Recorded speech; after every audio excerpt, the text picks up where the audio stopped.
All right, so it is Wednesday, June 15th, 2016, and we're here in Athens County, Ohio, talking with Bill Dix and Stacy Hall. 82. Probably 82. I'm Jess Lamar Reece Holler. This is for the Ohio Ecological Food Farm and Movement Memory Project. And so you guys were just telling me, I asked you a question about, I think I was saying, I'm interested in how you guys got started doing what you're doing and how you knew what practices were right, and you started laughing.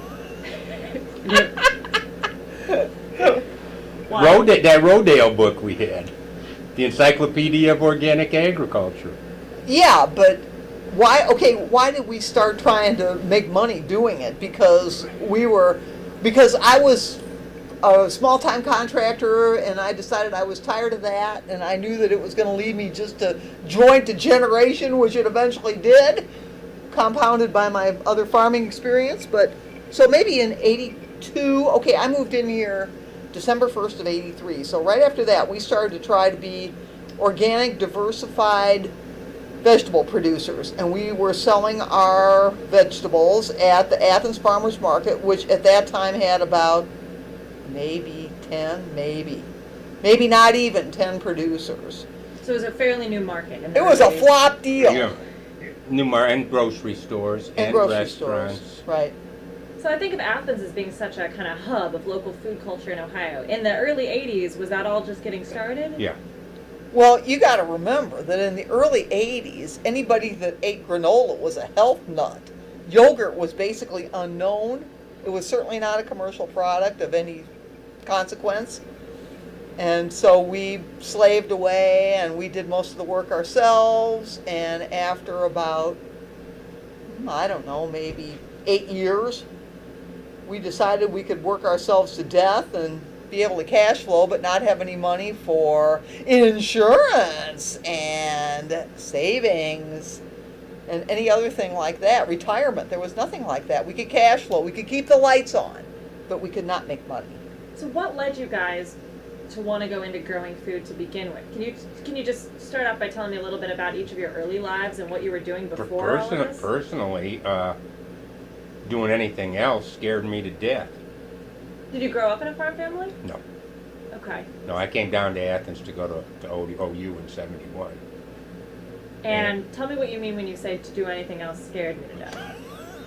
Well, Straight life. well, I went to a high school reunion and everybody said, "Oh, you were so courageous to go out in the woods and build your own house when you were so young." And I said, "No, I was a coward. I was fleeing in utter terror What year from did you modern graduate? life." You graduated high school when? 71. You were born in? 52. So 71, what was happening culturally that made you run? Babylon. Babylon, exactamente. Richard Nixon was president, my girl. Well, I knew I didn't want to live in the city or the suburbs where I grew up. And as the whole time I was growing up, my plan was to flee to the North Woods someplace. Like Minnesota? Yeah, someplace like that. Live on a river, have a canoe, hunt and fish and trap. I came down here to go to school and went to school, pretty much political science, political economy. And after about 3.5 years, my parents were kind enough to lend me $1,500, and I bought a little piece of land and spent $500 to build a house and moved in. Was there anything that happened in your childhood or anything that your parents did that kind of led you this route? No. It was reacting against something? No. My parents say you fell very far from the tree. Where did you grow up, first of all? Westlake, Ohio, Okay. outside of Cleveland. And what did your parents do? My father was in the hardware business and then the insurance business, and my mother was a homemaker. How did they react when you decided? Oh, my parents were Dr. Spock type people. They loved me. If I was a Nazi, I would get support from my parents. Wow. So my parents have always been very supportive of me. So And they probably rolled their eyes, when. But they did cough up the money. They did cough up the $1,500 when I told them I wanted to buy a piece of ground. So. Stacy, what brought you down here? What was your childhood like? Where were you born? When? Kind of similar. I was raised in Evanston, Illinois. My parents were middle class, which means that they had enough money to have my teeth straightened and send me to Girl Scout camp. And in 1966, I graduated from high school, which was a really excellent high school. And I was admitted to Washington University, where I graduated in 3 years with no summer school. And What did you study? with honors. Well, I had a double major, which would have been European history and Japanese language. And not very long after that, so then I worked as a multilingual secretary for a couple years, and then I had a job offer to move to Japan and work for American Hospital Supply, which was starting an office in Japan. That would have been at the end of 1970. And instead of that, I moved to Athens, Ohio, with a guy that I didn't know. This guy? No, a different guy. And I've never regretted that decision. Why Athens? Well, because he had gone to school with a guy whose dad was a professor at Ohio University. And he said, I think there's cheap land there. And this was back to the land, 1971, you got to remember. So a lot of people were coming to Athens County because of the land. Cheap land. A lot of people were going to a lot of places that were cheap land. Because at that point, the economy and society didn't look very attractive to young people. You have to remember that the social upheaval of the late 60s it was a tragic thing in many ways, because it divided parents and children, it divided society. And for me, the straight life just wasn't going to make it. Seemed like him. Like to have a job. It just wasn't going to make it. I didn't want to lead the straight life. How soon did you guys know that? Like in high school or? No. With me, pretty much.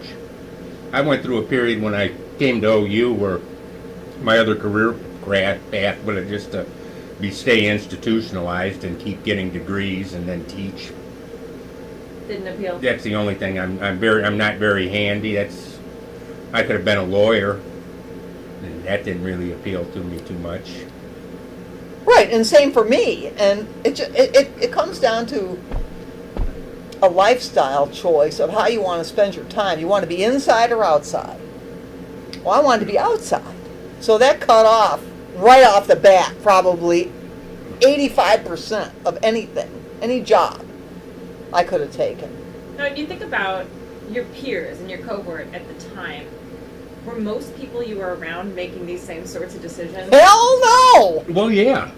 But once we got to Athens, Yeah, once we got to Athens, but nobody had plumbing. Not my Everybody cohorts. used to go Saturday night to the gym at OU, and there's a sauna, and all the hippies used to go there, and we'd all shower and play volleyball. yeah, but that was the cohort of people that had rejected Yeah. the straight life. No, I'm gonna go to my reunion here this year, and there's all kinds of people that had career as sales reps and things like that. Right, same for me. It's my 50th high school reunion. None of them did what I did. But I think one of the major things for me is I can't stand hierarchies, and I would never hire myself. I'd be a shitty employee, and that was something that as we grew, where I realized I wasn't much better of a boss. So. Did you guys have a template? You say getting away from the straight life. Did you have a template for that? Were there other No. people who did this? No, actually we read the Nearings. Yeah, Scott the and Helen Nearings. Nearing. Yeah, and New Farm magazine. New But Farm. mostly it was we didn't know nothing. We didn't know nothing. And you didn't have any mentors or anyone else to No, look to no. who maybe someone already had a cabin 3 years No, earlier? there was nobody like that. We had the old guys around here, and all they knew was the old way, which was the way their dads had done it. So tell me about that. How is what you wanted to do different from the old way? Well, it's not. It depends what you mean by the old way. Are you talking about farming, Stacy, or Yes. homesteading the old You way? know what I mean? When Stacy said old way, she meant like the 50s and the 60s, the Yeah. post World War II Right, way. yes, thank you. When the chemical factories had had to be employed, and they switched over from munitions and the tank factories, and they switched over to tractors, and there were all kinds of tax breaks to start farming modern. We probably did a lot like the old people we knew, like their fathers or grandfathers had done it. Right, like in the 40s. The old ways, 30s, yeah. right. Subsistence farming. Which is all that was really ever done around here anyway. Anybody that was out here with the farm, most of them had one member of the family, usually the woman that was working house cleaning or something at Ohio University. Just because of the topography. Yeah. And poor soils. Okay. Yeah. Where'd you grow up? You said it, but Franklin County. Oh, okay, well down here, this is the unglaciated part. So the trees grew up, and then when white people got here, they cut down the trees, which means they removed the biomass, which leaves acidic, poor soil. So soils are poor here. And then it was farmed out. And it was farmed poorly. Because poor This people land moved here was destroyed by organic farming with horses. This land was trashed before the first tractor got here or the first petrochemical was ever here. That's where the major damage happened down here. Did you guys know all that, deciding to come here? No, we didn't know nothing. No, we didn't know nothing. And it would make no difference. Because, the reason is, we were so green that we didn't understand what it would take to even support ourselves, much less have enough to make cash out of. See, so one thing you should understand is the difference between subsistence, which is supporting your own self, and having enough to sell to have cash to buy gasoline, chainsaws, cars, tractor. I mean, you can go on and on and on. Maybe you've thought about this already.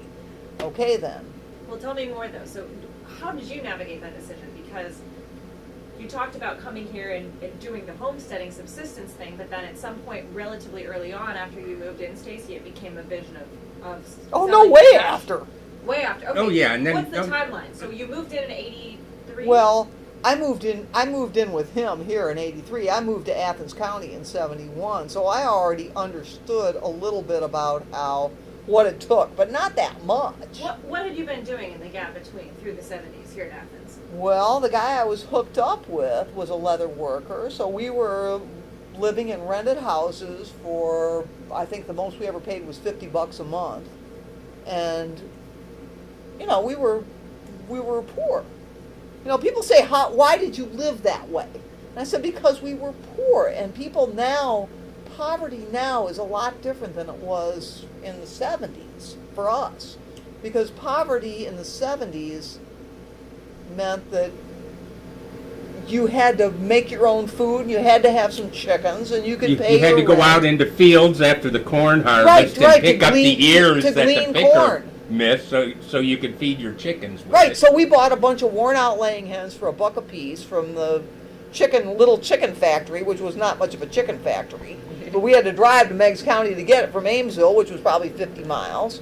And we bought 20 hens for $20, and we fed them corn that we would drag a sack through the cornfield of our neighbor after the corn picker had gone through, and we would pick up the ears of corn, and then that was what we would feed our chickens. So we lived on potatoes and eggs for a long time. But it was a life. Would you say you chose that life purposefully, though?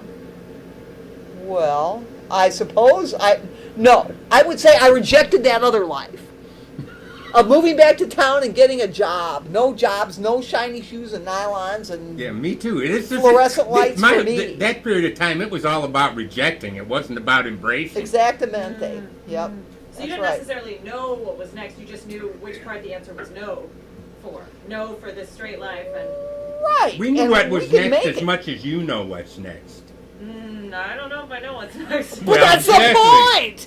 That's the point. And so we could put one foot in front of the other, and we could get by. So what happened? You moved in '83. What were the first couple of years here like, and how did you go from living in this cabin to farming, going to the Athens market, which is where you started this out? What happened in between? Well, we tried to make money We tried to by grow more than we needed. right. We tried to grow more than we needed. That's the difference between subsistence and commercial production. Totally. So that was a vision from the time you moved in. You wanted to try to make it as farmers with cash flow. Yeah, kinda. We were sick of being cash poor. And I lived out here for a while with no vehicle. right. And I had a vehicle for a long would time. like, Right. vehicles are nice. Hell, I used to, when I lived in Amesville at the commune, I used to ride my horse into Amesville, which was 5 miles, to go to the bank, to the drive-through on my horse, and then buy a 5-pound bag of potatoes. I mean, Now, what commune was this in Amesville? Was it a particular... Helpless Far. You've never heard Far of that? Valley The Farm, It's they called call it now. Far Valley Farm, yeah, right. But that was, like, I moved in there in 77. How long were you there? 6 years. What was happening there? Were you a part of this or no? No. No, we met in 80, at the end of 80. But I was living there in a... Oh, that's a whole nother story. Can you tell me a little bit about it? Sure, I can tell you all you want to hear. You say this will be 3 hours, but watch. So, Well, tell me the name again. You said Far Valley? That's what it's called now. It's F-A-R. F-A-R. Okay. Far Valley Farm is what it's called now. Mhm. And it's still a commune. What was it called then? Same thing? Helpless Far. Helpless Far. Like helplessly hoping. You ever hear that Graham Nash? Uh-huh. And yeah, helplessly hoping. Huh. So yeah, what brought you there and what was it like? Oh, well, I had lived around Amesville when I first moved to Athens in the 70s and in the early 70s, and I needed a place to live, and at that time, that would have been in November of 77, I moved in there, and there was an old farmhouse that John DeWeese was renting out for $30 a month, free gas, and I moved in there and with some other people, and after a few years, DeWeese had bought that place with his then wife. That was they probably bought that place in the early 70s. And was it set up as a commune when No. you came there? You and your friends made it Well, that way? yes. Okay. Yes. It initially was just a 240-acre farm that this guy DeWeese and his wife Pat DeWeese and another couple named Eric Wright and Lady Borton had bought that place together, thinking that they were going to share that land, and it was mostly wooded, about 4 miles out of Amesville. And very quickly, Eric Wright and Lady Borton split. They left, and Pat and John DeWeese split up. And so John DeWeese had the farm, but he needed some cash, and he didn't need that big house. So he started renting out rooms for $30 a month with free gas. So I moved in there, and we were all friendly. There were several other people living there. And after, let's see now, must have been about, a year and a half, maybe a year. DeWeese said he would sell the farm to the people who were living there, and it could be a commune. And so we said, okay, fine, how's this going to work? Well, we had already decided that we were going to make our decisions by consensus, which is a rather unusual, you know what that is, right? Mhm. A rather unusual structure. And Where did that come from? Do you remember who was pushing for that? Was it influenced? oh, by... it was DeWeese. Well, we all agreed that was how we wanted to do it. Was there a particular denomination? Was this coming out of Buddhism or Quaker? No. Okay. This was not. Desperation! Yeah, it was kind of desperate. Well, we decided that we all wanted to live there, and we wanted to have the freedom to raise our own food. We were all like-minded people who wanted to be relatively self-sufficient, and we wanted to live in the country, and we wanted to have a shared property. So it was set up initially. This would have been in probably early 79. Or late 79 even, maybe. Decided that if you wanted to join the company, that you would pay $1,500 cash up front, and you would get a 5-acre homestead that would be not in the tillable land, but there were a lot of woods. And that would entitle you to use of the big house, which was the big farmhouse, which had the kitchen and the summer kitchen where you could can with the free gas, and there was water there. And that if you decided to leave the commune, now this was the structure at the time, I don't know what it's like now, but if you decided you wanted to leave, that you could sell your 5-acre share back to the commune, or you could sell it to someone of whom they officially approved. So there was some concept of equity, which was good. That was good. And you had a homestead there? Well, at first I lived at the house, and then before it became a commune, I bought, in a conventional way, 35 acres on the north end of that property from DeWeeks. And I was going to build a house there, which I never did, because then I met up with him. So I moved down here in late '83, and I sold my 35 acres back to them. So that was okay. Interesting. How did you guys meet? At a party. 4th of July party. In 1980, at Lady Borton's. How ironic. And it took a little while, but that was in 1980. So then I moved down here in late '83. Was Bill growing vegetables? Were you growing vegetables at the Yeah, time? I had vegetables, I had bees, But it was subsistence. well, we sold some honey, and I think I sold some vegetables before we were down here. What kind of practices did you use? How did you decide how to work this acidy, poor soil, from what I've heard? I can't even remember.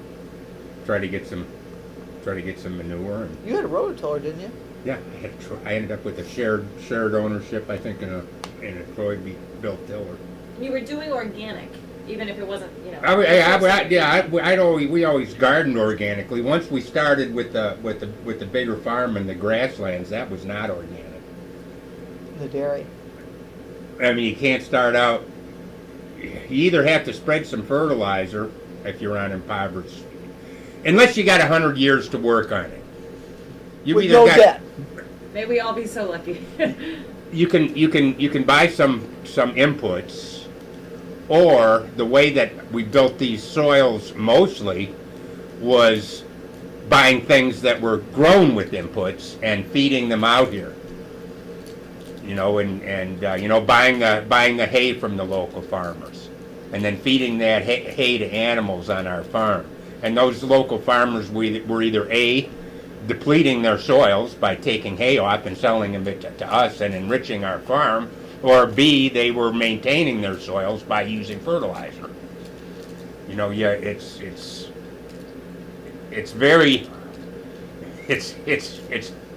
It's hard to bring abused soils back clean. Right, because you have to pay the. If you have It to has pay to the come from note, somewhere. It has to come. The energy has to come. It's all about energy. That energy has to come from somewhere. that's soil energy. If you have 100 years, you could probably get by with just the solar energy that falls on your farm. But if you're even thinking about paying for the land or supporting yourself in the meantime, then it's more of a challenge than I would be capable of pulling off. So when you set out to start farming, you guys didn't grow up with gardens or with farms at all, right? No, So hell how no. did- We were raised on the pavement. So how did you learn how to do it? Were there things you read? Trial and Word reading. Trial and error. Our main strength is we're both very literate. So you and read a lot of things. Read everything up and down, inside and out possible. Can you give Neither me- of us have ever had a TV in our house since we left our parents' house. So we read. Can you tell me some of the things you read and turned to in the early 80s when you were starting to There was a to book farm? called Grow It. There was the Rodale's Encyclopedia of Organic Gardening. There was How to Have a Green Thumb Without an Aching Back by Ruth Stout. There was Living the Good Life by Scott and Helen Nearing. There was The Owner Built Home. Why is that getting a thumbs down from you? I think the guy ended up dying in one of his owner-built homes in a mudslide that he had. Well, can't always predict it.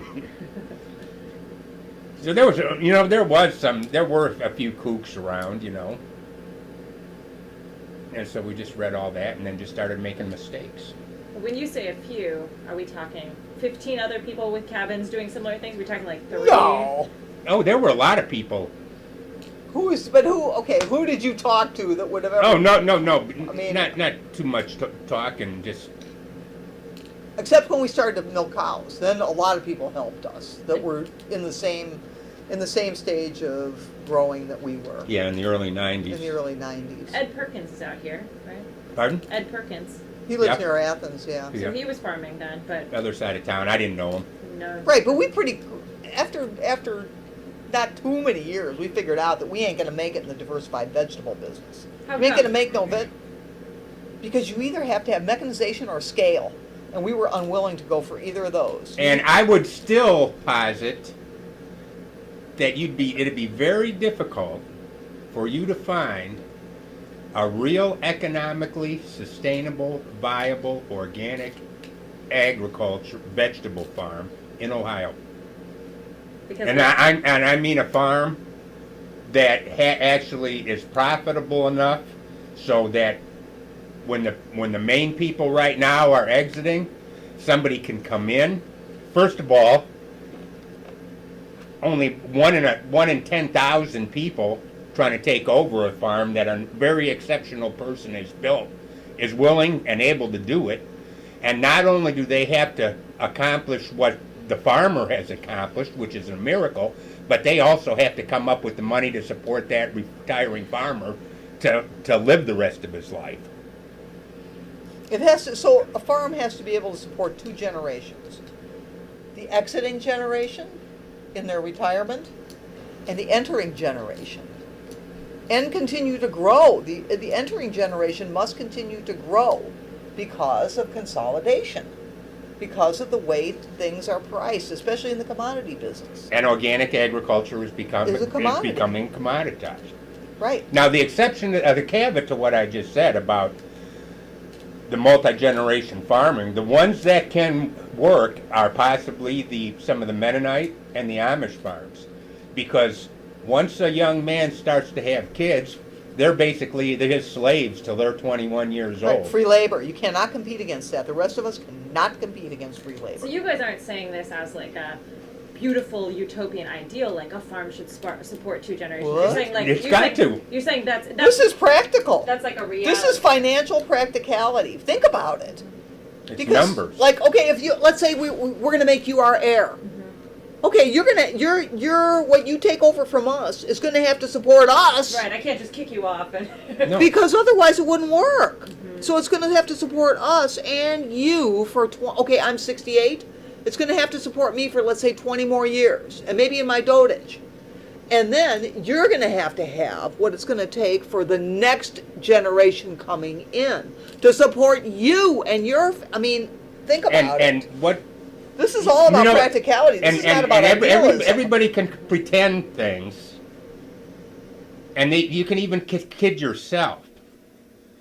But it is still John Henry against the steam drill. Yeah, that's 2 the acres truth. of vegetables is not going to support 3 generations. No, hell no. Even 20 acres. How many acres do you have here that's tillable, or that was? No, hardly any tillable. There's where, no tillable where did you do the ground. vegetables? Here or somewhere Well, else? we had stuff here that was we probably had, and then we were on some other ground over there. We probably had 2 or 3 acres maybe when we were. In the woods mostly. It was a flat No. deal. This was clear, land that we could till and grow vegetables in. Okay. But it was a labor limiter. How can you do the labor? We're talking about something labor intensive. And it's a nightmare to hire people. Not only because you can't find anybody that wants to do that kind of work, but once you hire people, it's a nightmare. You basically become their parents legally in many, many ways. There are many responsibilities that the business may not be able to sustain, shall we say. Like just supporting people with insurance, that sort of thing? Yes, that sort of thing. Okay. So you went through that. You had staff at one point? Yes. Don't cry. That was the one wonderful thing about selling the in cows. fact, No right. more employees. Right. I mean, Because then we were back in the hierarchy again. and that was why we quit the vegetable business, because it either had to be mechanized And large. and large, or it had to be more cheap. It had to be low paid labor, and stoop labor, low paid stoop labor, and we didn't want to go in either way, and we couldn't do the work. I mean, when we started to milk cows, I was almost 45 years old. That was in 1993, and I cannot do that. I had already been in the contracting business. I had already done all that stand up stuff. You were trying to get away from that. Well, kind of, but we understood that there was no way that we could make it selling organic vegetables. So how did you transition to dairy? Tell me about the years around when you stopped with the veggies and went to dairy. Well, we started integrating animals back with the vegetables. We raised broilers and butchered them here. How many? Like 100? 500. No, 500. Okay. We raised some hogs. We had bees. We had a kennel business. We had a kennel business. Yeah, That was a big big income generator. Yeah. Tell me about that. We bred and raised dogs. You bred and raised them? Yeah. Okay, what kind?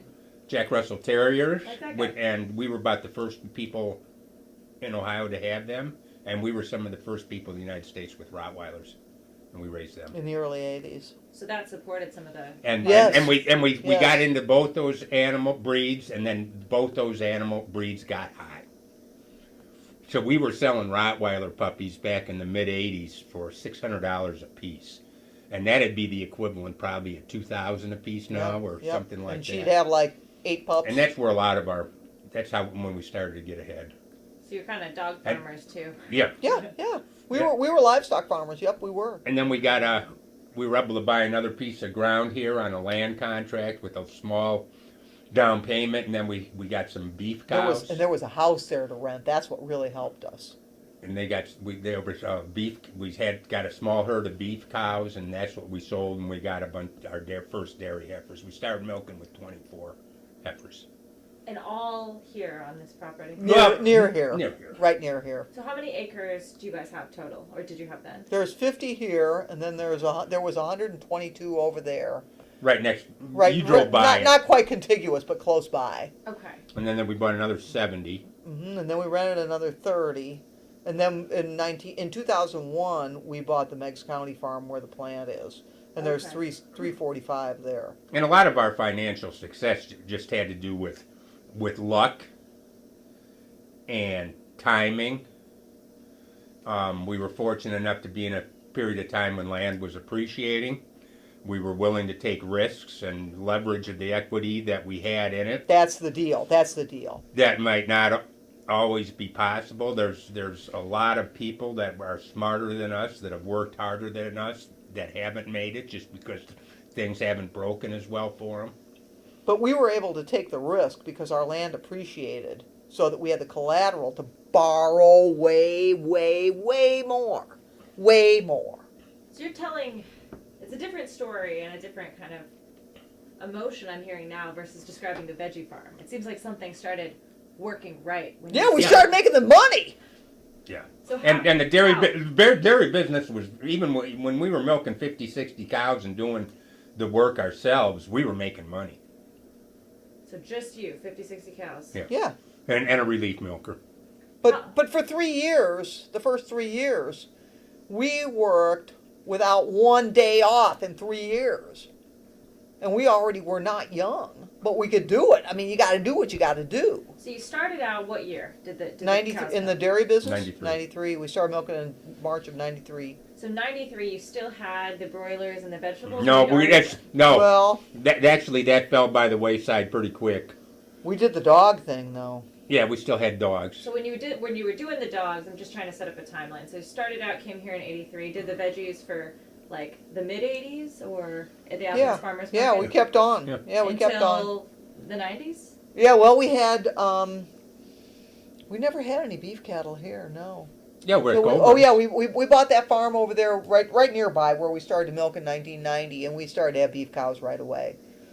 And you stayed. And we had pigs here too, didn't we? Mm-hmm. Yeah, we did. Yeah. We've always had pigs. Yeah. Was Athens Farmers Market the primary direct sales venue, or were you selling? Oh other no, places? restaurants, No, restaurants. grocery stores. Tell me about that. I'm trying to, for the project, I'm trying to really get a sense of how local food infrastructures came together and We were beating our heads against Oh, this the was wall. kooky. Nobody, We were kooky. there was no premium for organic. No, okay. no. You were selling, when you say grocery stores, restaurants, what kind of places specifically were you selling? Mostly in Athens? Yeah, Yeah, in Like Athens. Casanueva, Yeah. the Village Bakery.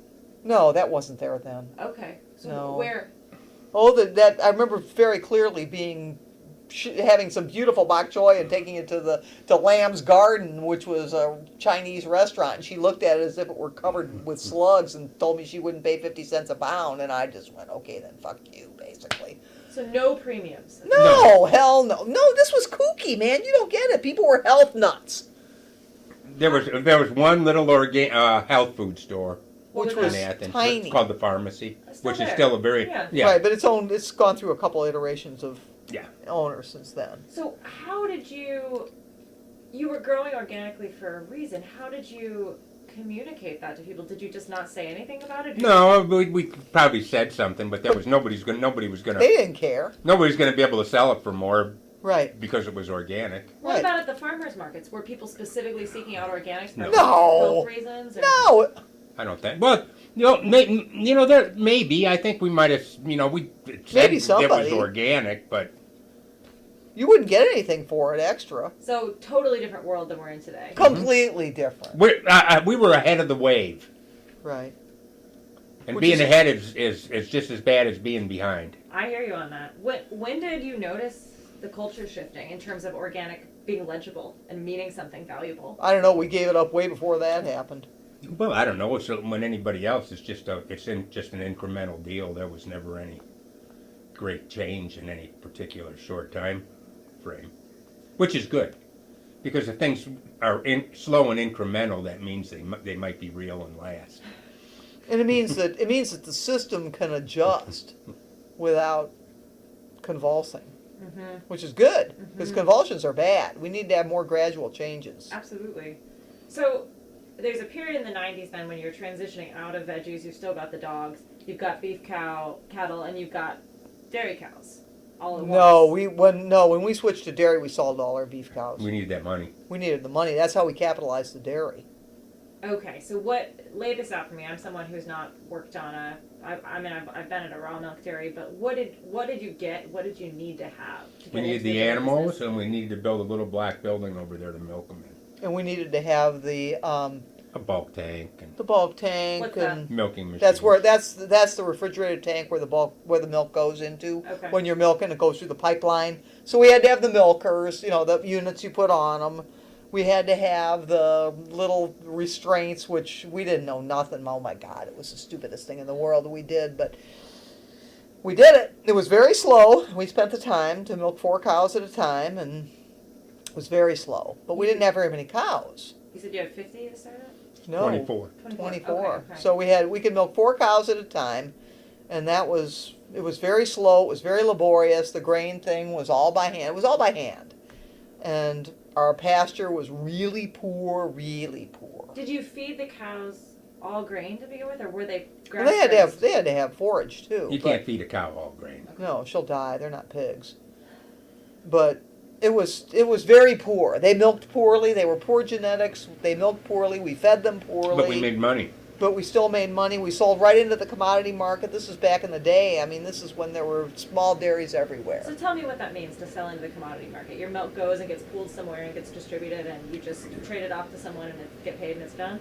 The commodity market means that every unit of production of any product, like corn, soybeans, cocoa, rice, milk, whatever, wheat, every unit of production will be sold every day at some price. It's interchangeable. Right. It's like a dollar bill and another Right, dollar exactly, bill. Exactly. So what that means is if I had 24 cows and the next day I had 2,400, that the market would still take it. And they would give me the price that the market would give me, the price being determined by supply and demand. And that's the same in Arkansas and Idaho. Yes, and Ohio. exactly. Close. Man, pretty Close. much, more or less. Yeah, And it more or all less. it's a world market now. It's a world and market. it all moves together. Right, exactly. So the commodity part means that no matter how much any producer produces, someone will take it and process it and sell it. Now, the advantage for the producer is that all we have to do is produce it, and we have only to structure our financial business to exist, to continue at that price. Okay? Just So produce we have it as no cheap as you can. we are price takers. We have no control over the price. All we have control over is our cost of production.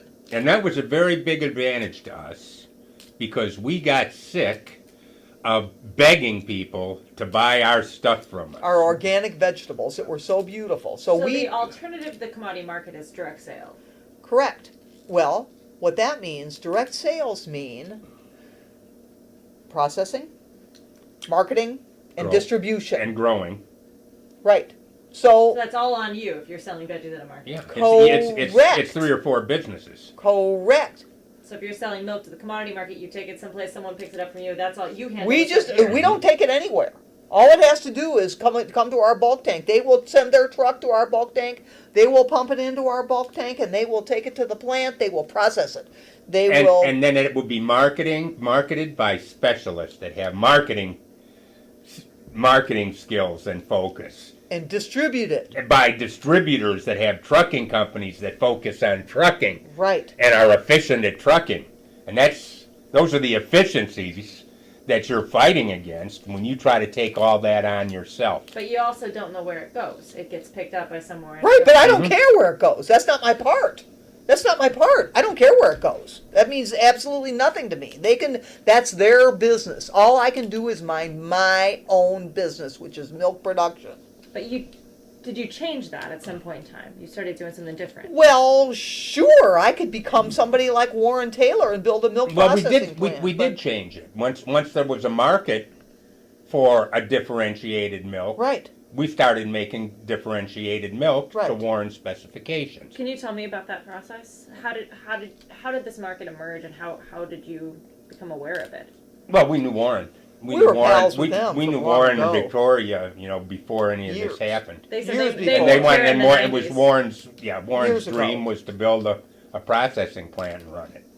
And once he was able to do that, we gave him an acre of ground we out said, there you stake out what you want. on the other farm, and he said, okay, the first milk I'll buy will be yours, and I can pay you more for it because I'm going to produce and market a differentiated product. And we said, great.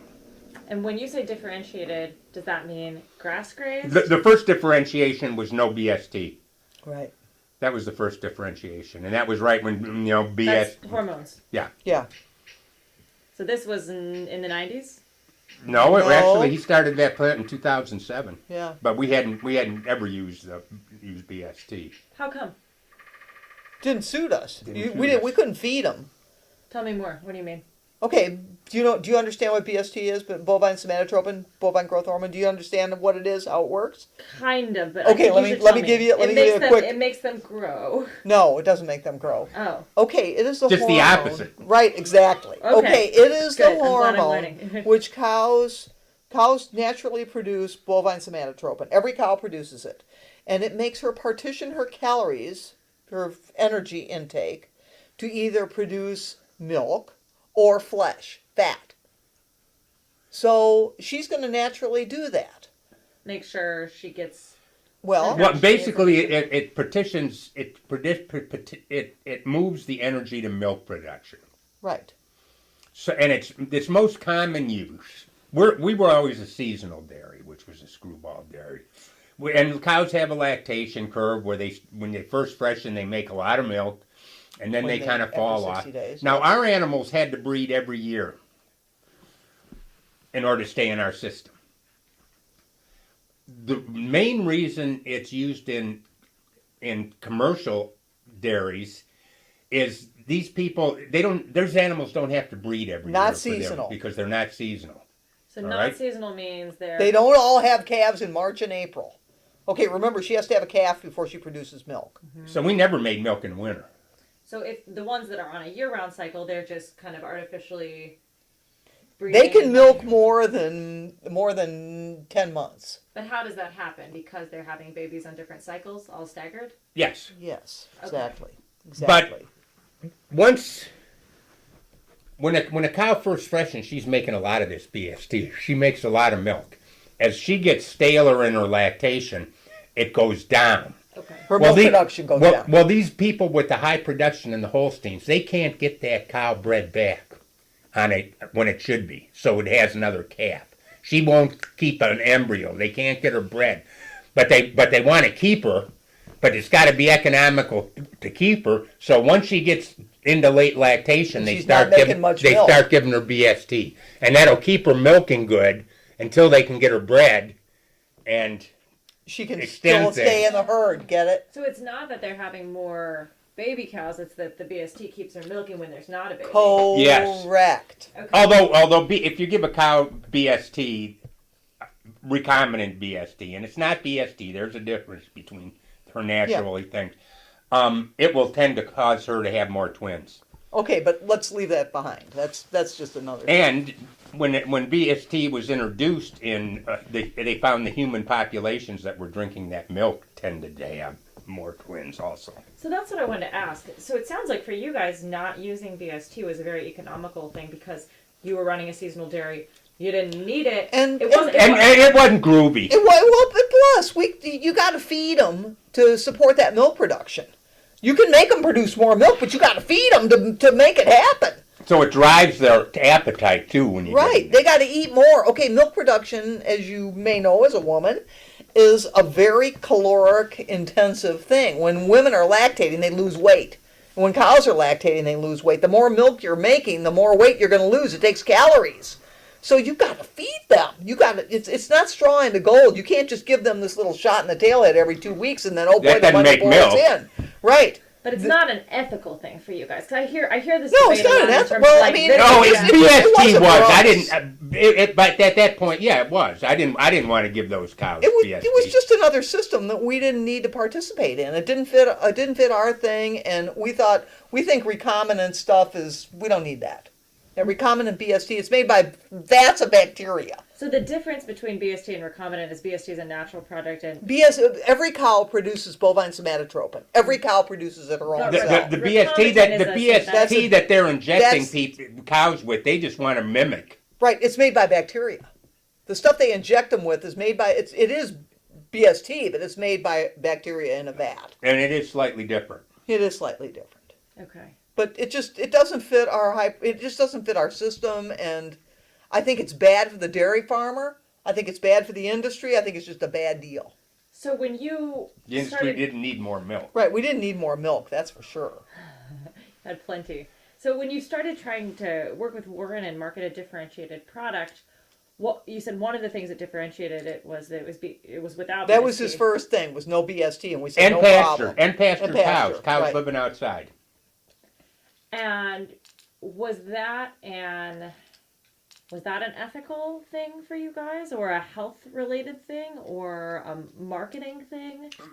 No. It's hard. The reason we didn't have a barn when we started dairying, one of the reasons when we started milking, is we didn't have a flat place to build a barn, and we didn't have the money to build a barn. And we didn't know how to manage cattle in a barn. So, yeah, that's a mechanical system, and we're not mechanics. So for people with starting out small-scale dairy in a lot of ways, it's more practical. Yes. Way more. Yes. Okay. That was the reason we were able to do it. Yeah, we could never set up a real dairy farm. No, and we didn't want to run that. I mean, it just didn't suit. But then the tides turned, it sounds like, in the late 90s, early 2000s, and because of other health concerns and things like that, consumers started saying, we want milk that's grass-grazed. We want milk that doesn't have that was good luck. See, if Warren would have tried to start that plant in 1993 instead of 2007, it would have been just like us in the organic vegetable business. Flop deal. He would have been ahead of the curve. Flop deal. So when did you guys decide to go for it? For what? For working with Warren, building Snowville. 2007. Oh, as soon as he wanted to do it. We were already friends with them. And did that change your practice at all in terms of how you were running? It has. I mean, there was a limit to the amount of grain that he wanted us to feed, and we were feeding more than that because it was economical. And the no BST, that didn't change anything. Was all of your production going to Warren when Snowville started? Did you No, No. no. part of it? Just part of it at the He beginning. could take as much as he wanted, and the rest went to Valley Bell. Okay. And then it was non-GMO. So Was his that next, came. well, that was the next That thing was he the next wanted, thing. and that was okay. We could do that. Was that a conscious decision you guys had to make in terms of non-GMO? No, he decided that. He's our customer. But I'm saying, you been feeding GMO Yeah. grain before that? Yeah, Sure. There was no other. You couldn't hardly get couldn't get non-GMO. non-GMO You grain. could get non-GMO if you wanted to buy it in bags. Or organic. You could get organic, but my God, there was no way you could sustain that. No way. Not without an organic market. So Right. part of the cows for Snowville then became fed non-GMO? No, they all were No. fed non-GMO. Because of this? Because Warren Partnership. started to take our milk. Okay, Warren's growth and our, Warren is our market, and Warren pays a nice premium.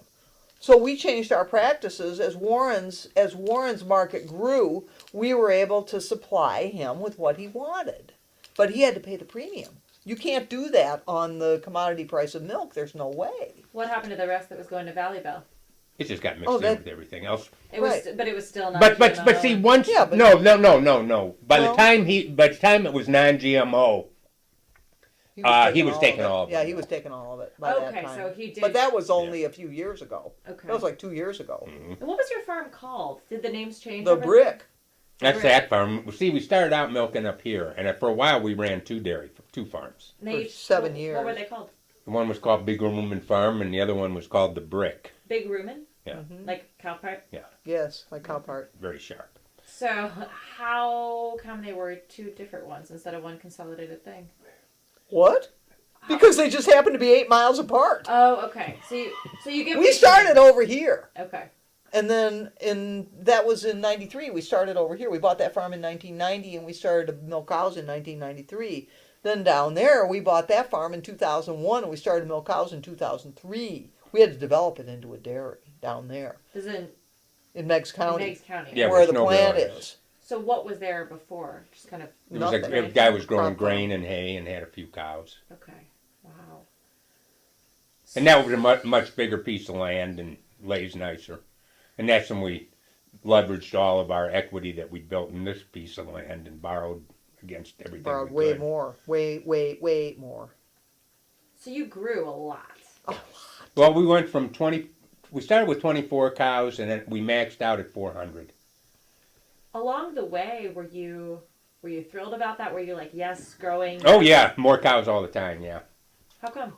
Well, we were part of a grazing group that was an eastern U.S. grazing group. Mostly there were Is this a the couple people. procrastinators? Yeah. The procrastinators. Lauren told me that I need to ask you guys about that, so I'm glad it's come up naturally.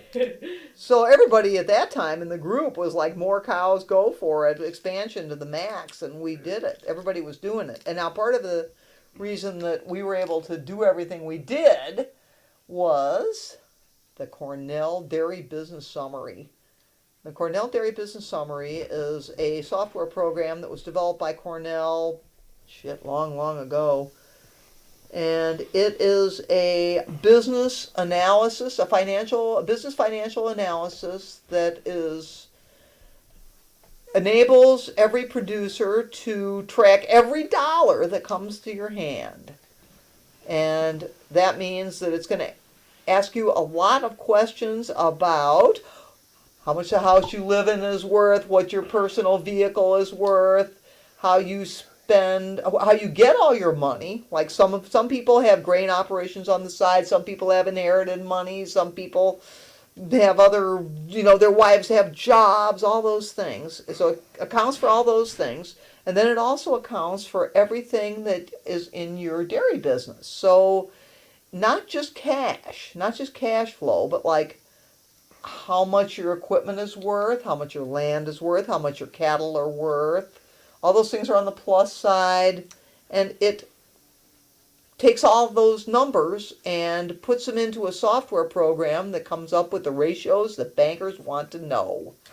Like, what is your return on equity? Equity is the money that you own yourself. What is your return on asset? Assets are the No, that's What you and the things- bank own. What you and the bank own, right. So you get your return, and it charges you a cost for just having that money. So what would happen if you sold everything you have in your dairy and bought U.S. Treasury with it? It's going to deduct that amount.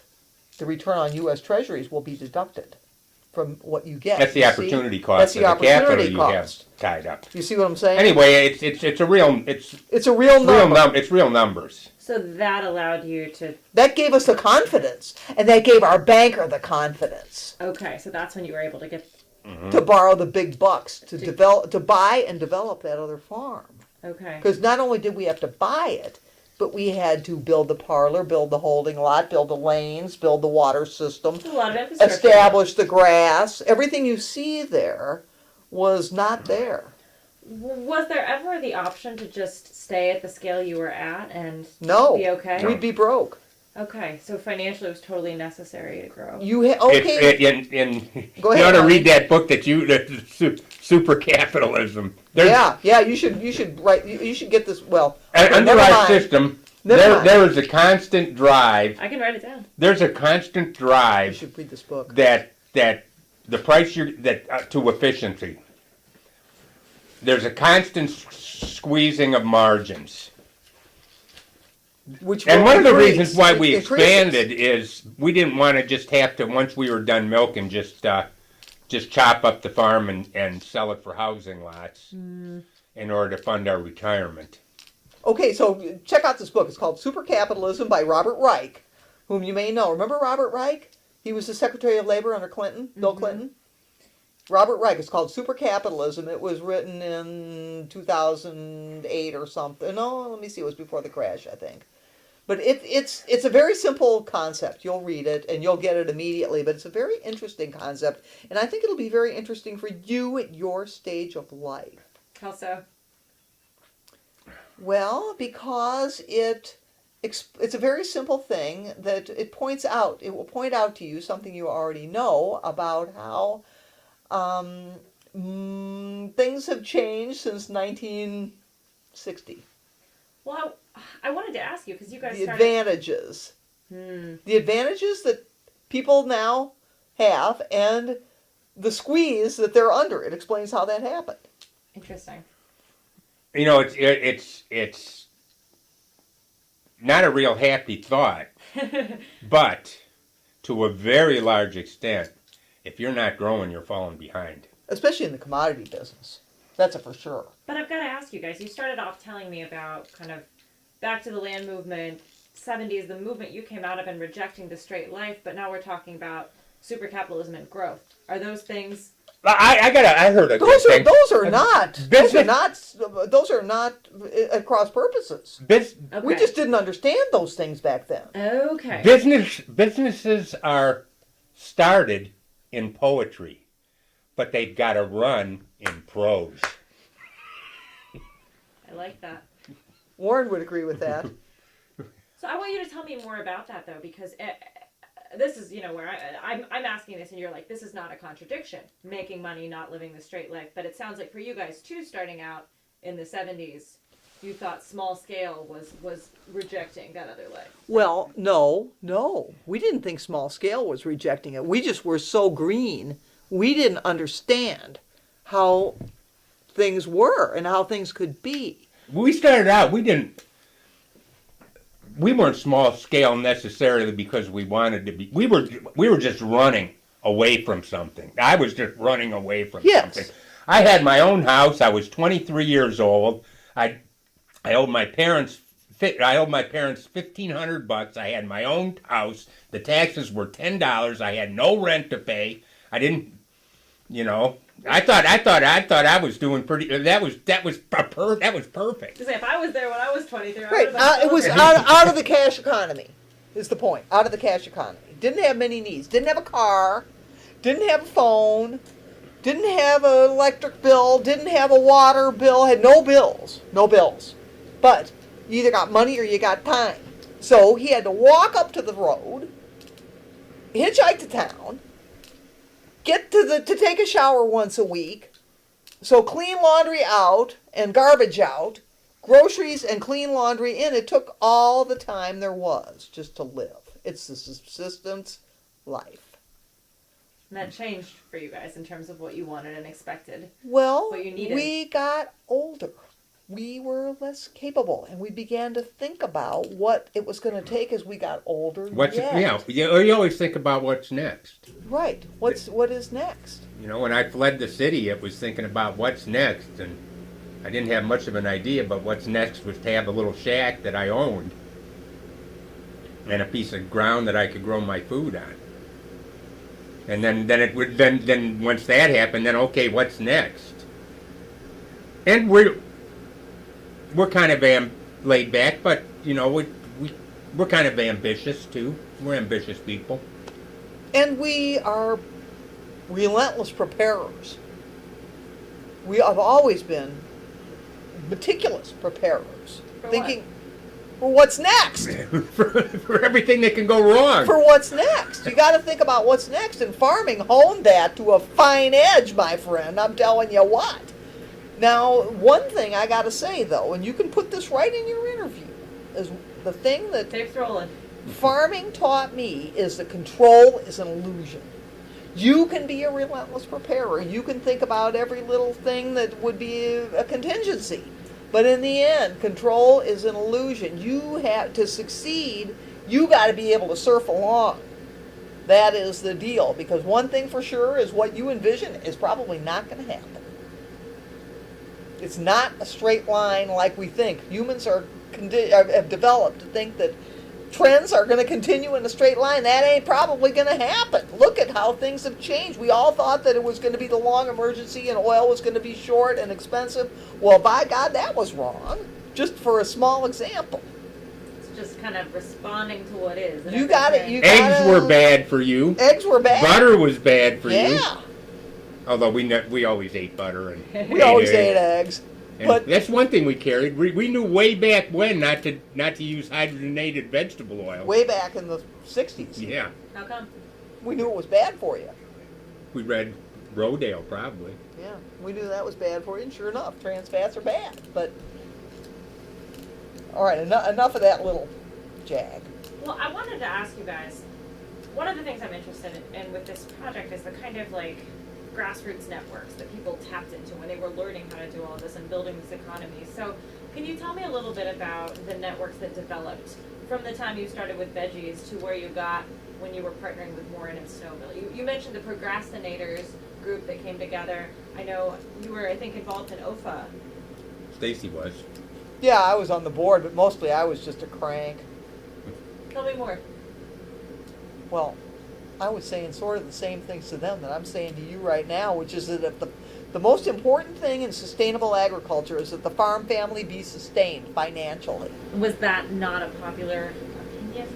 Well, no, I wouldn't necessarily say that. Or was the dream? Groovy It people just was- often don't want to talk Well, about money. No, but wait a minute, dear. There were other issues that was more interesting, and so I was kind of a crank. And I have to say that they respected me every single step of the way, and they acknowledged the validity of my rap.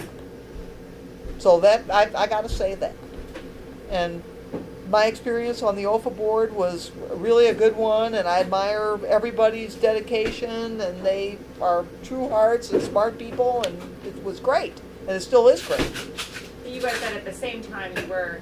I was kind of a crank because I was saying, listen, you guys got to, people who have tenured professorships and the retirements that come with tenured professorships should not be, because they're small, exempt from charges. You got to, in order to keep the market, it's about the market.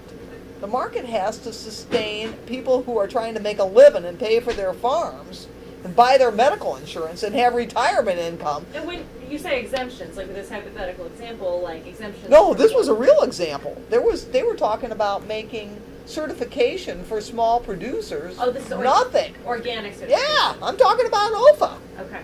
And I said, don't do that. That is bullshit. So the professor's wife can go in and sell organic Right. vegetables at the market, Right. alongside somebody that's trying to make a living Right. at it. What you guys are saying that to truly farm,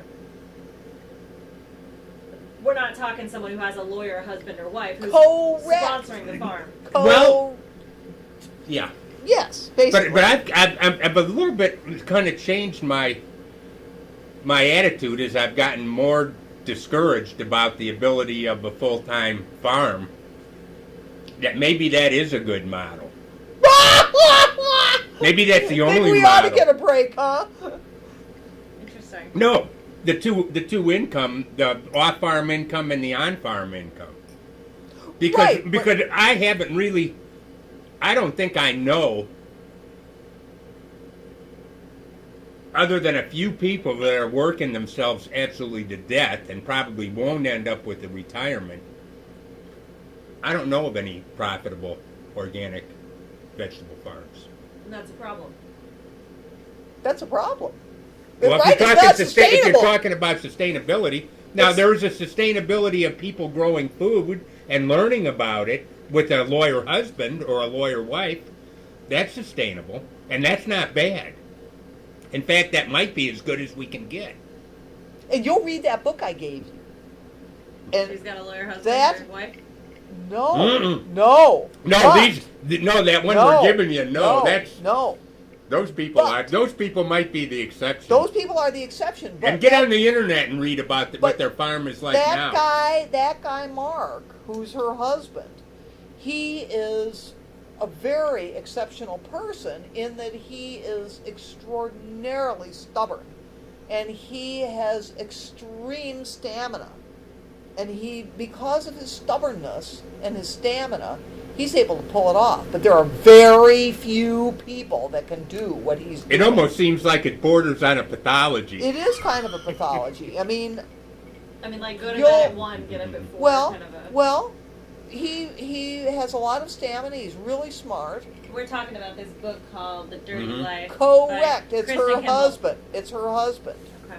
And he is an extraordinary they are extraordinary people. But he's an extraordinary person on the front.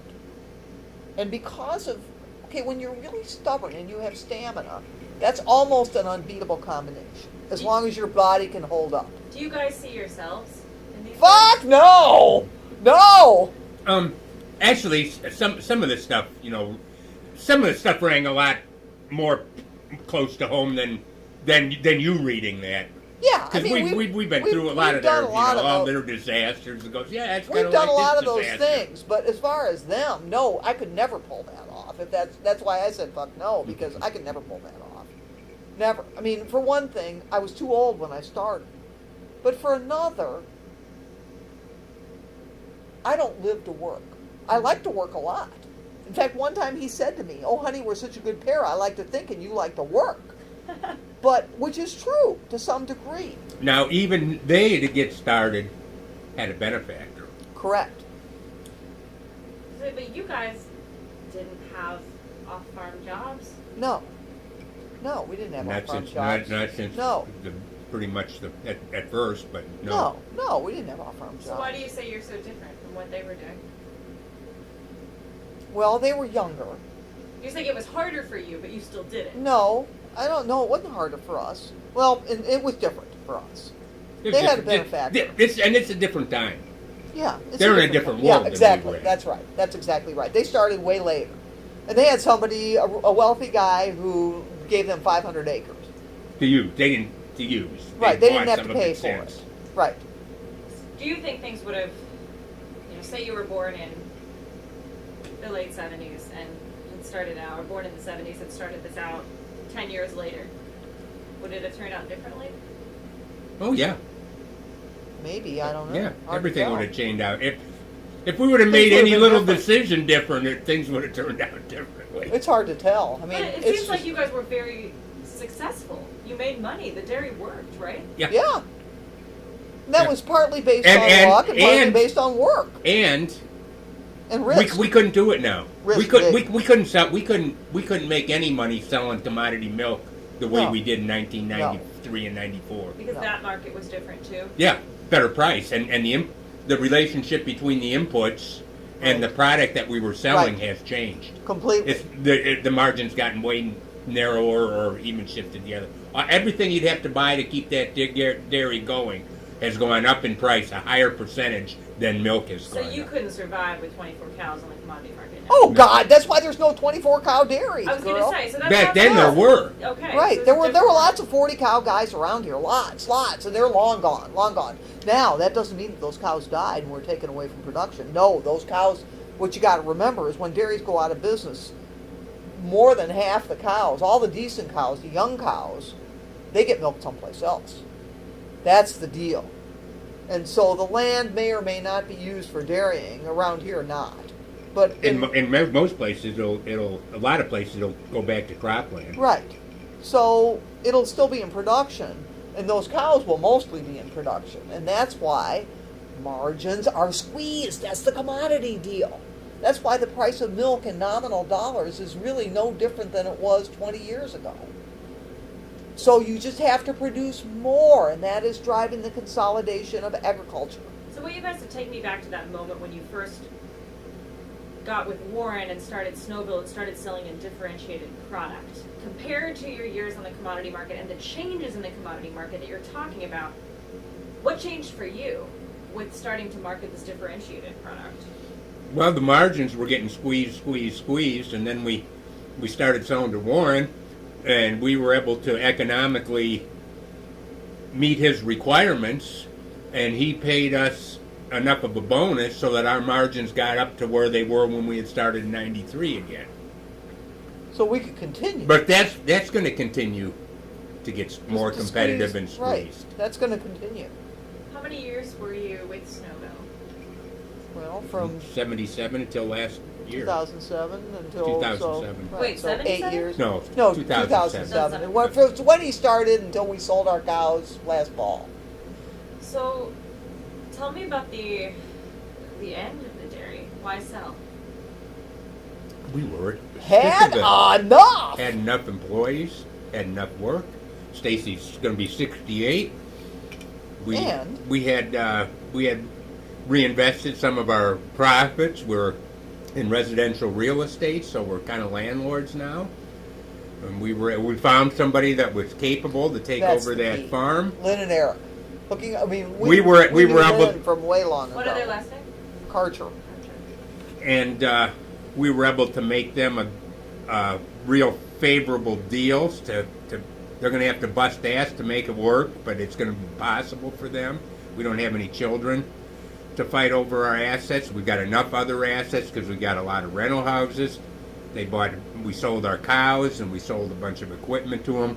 We got a pile of money. We use that to pay the debt off on all of our rentals, so now we have a retirement income, quasi pension, and we're getting rent from them too for the farm, and we're retired and comfortably. But if we hadn't hooked up with them, see, we knew her in the early 90s when she was young. And she was milking on a rented farm in Gallia County with her then husband, not the same guy she's with now. And so we'd known her for a long time, and then they sold their cows and moved back to Upper Sandusky, where they were from. And she took a job working as a nutritionist for Kalmbach Feeds, the largest feed mill in Ohio. So she was our nutritionist, our dairy nutritionist. So we had known her all along. And then she married Eric, and he's a little bit younger than she is. And we heard that she might be interested in quitting Kalmbach and starting to farm again. And so that worked out great. Really great. Perfect. We had to make room for younger people. That's That's right. why we're out. That's right. Because if we don't step aside, how can younger people ever get in? So we made them a deal that they can swing it. So If they bust ass and take risks, they can swing it. You take that really seriously, passing on what you were doing in a way that is sustainable for someone else. Yeah. And sustainable for us. They're paying off the equity. They're paying off the note. But we could have done a lot better financially Yes. just by selling that We land. could have. And it would have been houses, it would have been... Who knows? Would have been not my business. I don't care. I don't know what it would have been. It's hard to tell. It might have been a dairy. I don't know.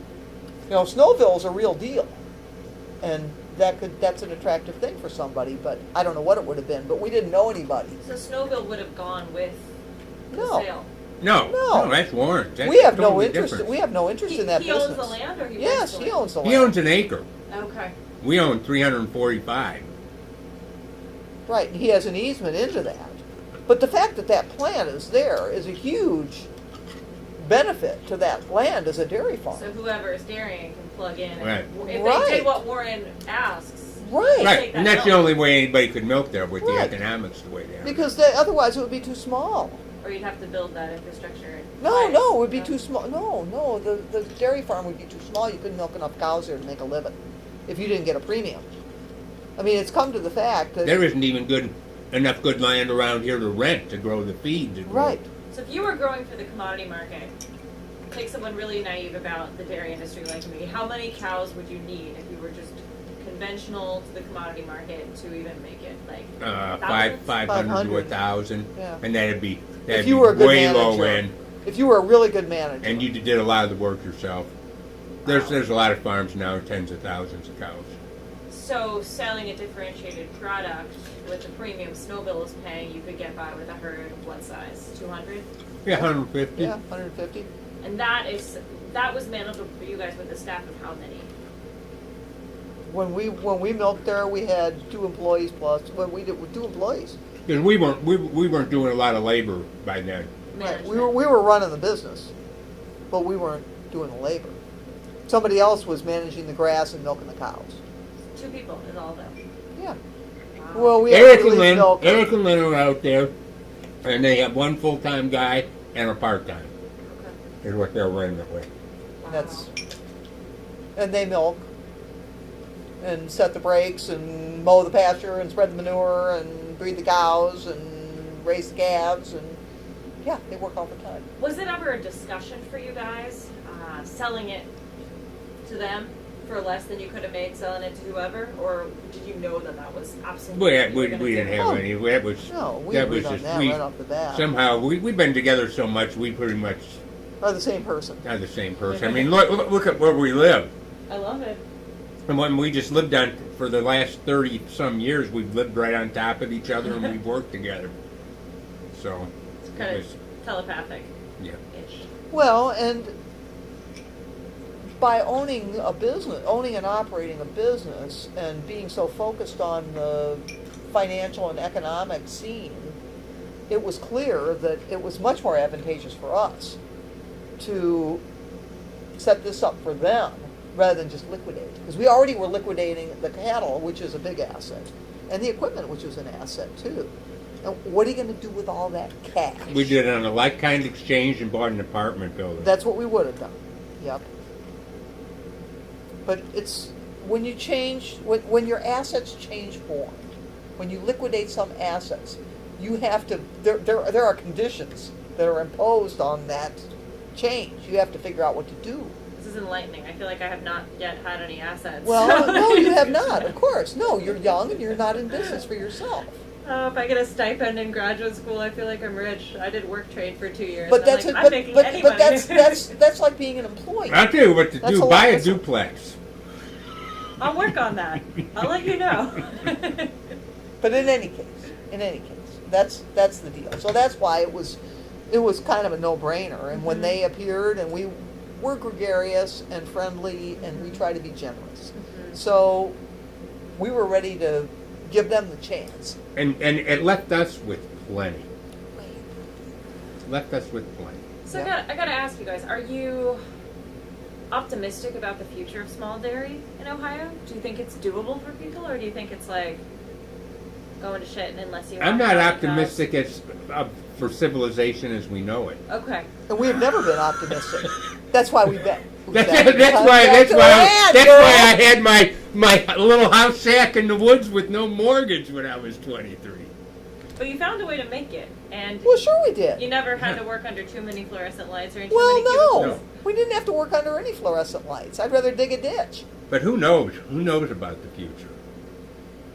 Okay, all we know is if your assets are in a form that is tangible, in other words, not numbers whizzing around in space, and that you have direct control of, whether it be rental property or gardens or cattle or whatever, under your direct control, you are probably going to be in a more advantageous position, regardless of what happens. If anything, if the shit hits the fan and civilization as we know tanks, you're going to be in a better position. If it doesn't, you're still going to be in a better position. That works out. Well, we are conservatives. Conservers, in other words. So to have a tangible asset that you can directly control is going to put you in a more advantageous position, no matter what happens. I want to ask you guys about something that has kind of been in the background for this project, but I haven't heard you talk about, which is kind of like local food systems. It sounds like what happened for you guys from the story you've told is a matter of making it and being able to survive, but it also seems to me like you helped build and maintain a local food system here in Athens that would have been gone had you given up or not made the choices you did. Oh, So- that was just coincidental. Oh, I was going to ask you if it matters for you, this kind of like local food stuff.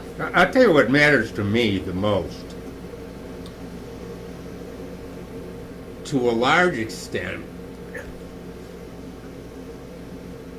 this local food system, it's great for the consumers. You know, they're getting nice, clean food. The dupes, I think, to a large extent, are the producers. The people that are trying to do it and actually busting their asses for very little. I think but I think it has tremendous value to be doing it, and that value is as if things deteriorate as far as the system that is, that what will be left is the relationships between everybody involved in it. People know who the flakes are. They know the people that are trustworthy are being defined. The people that aren't trustworthy are being defined.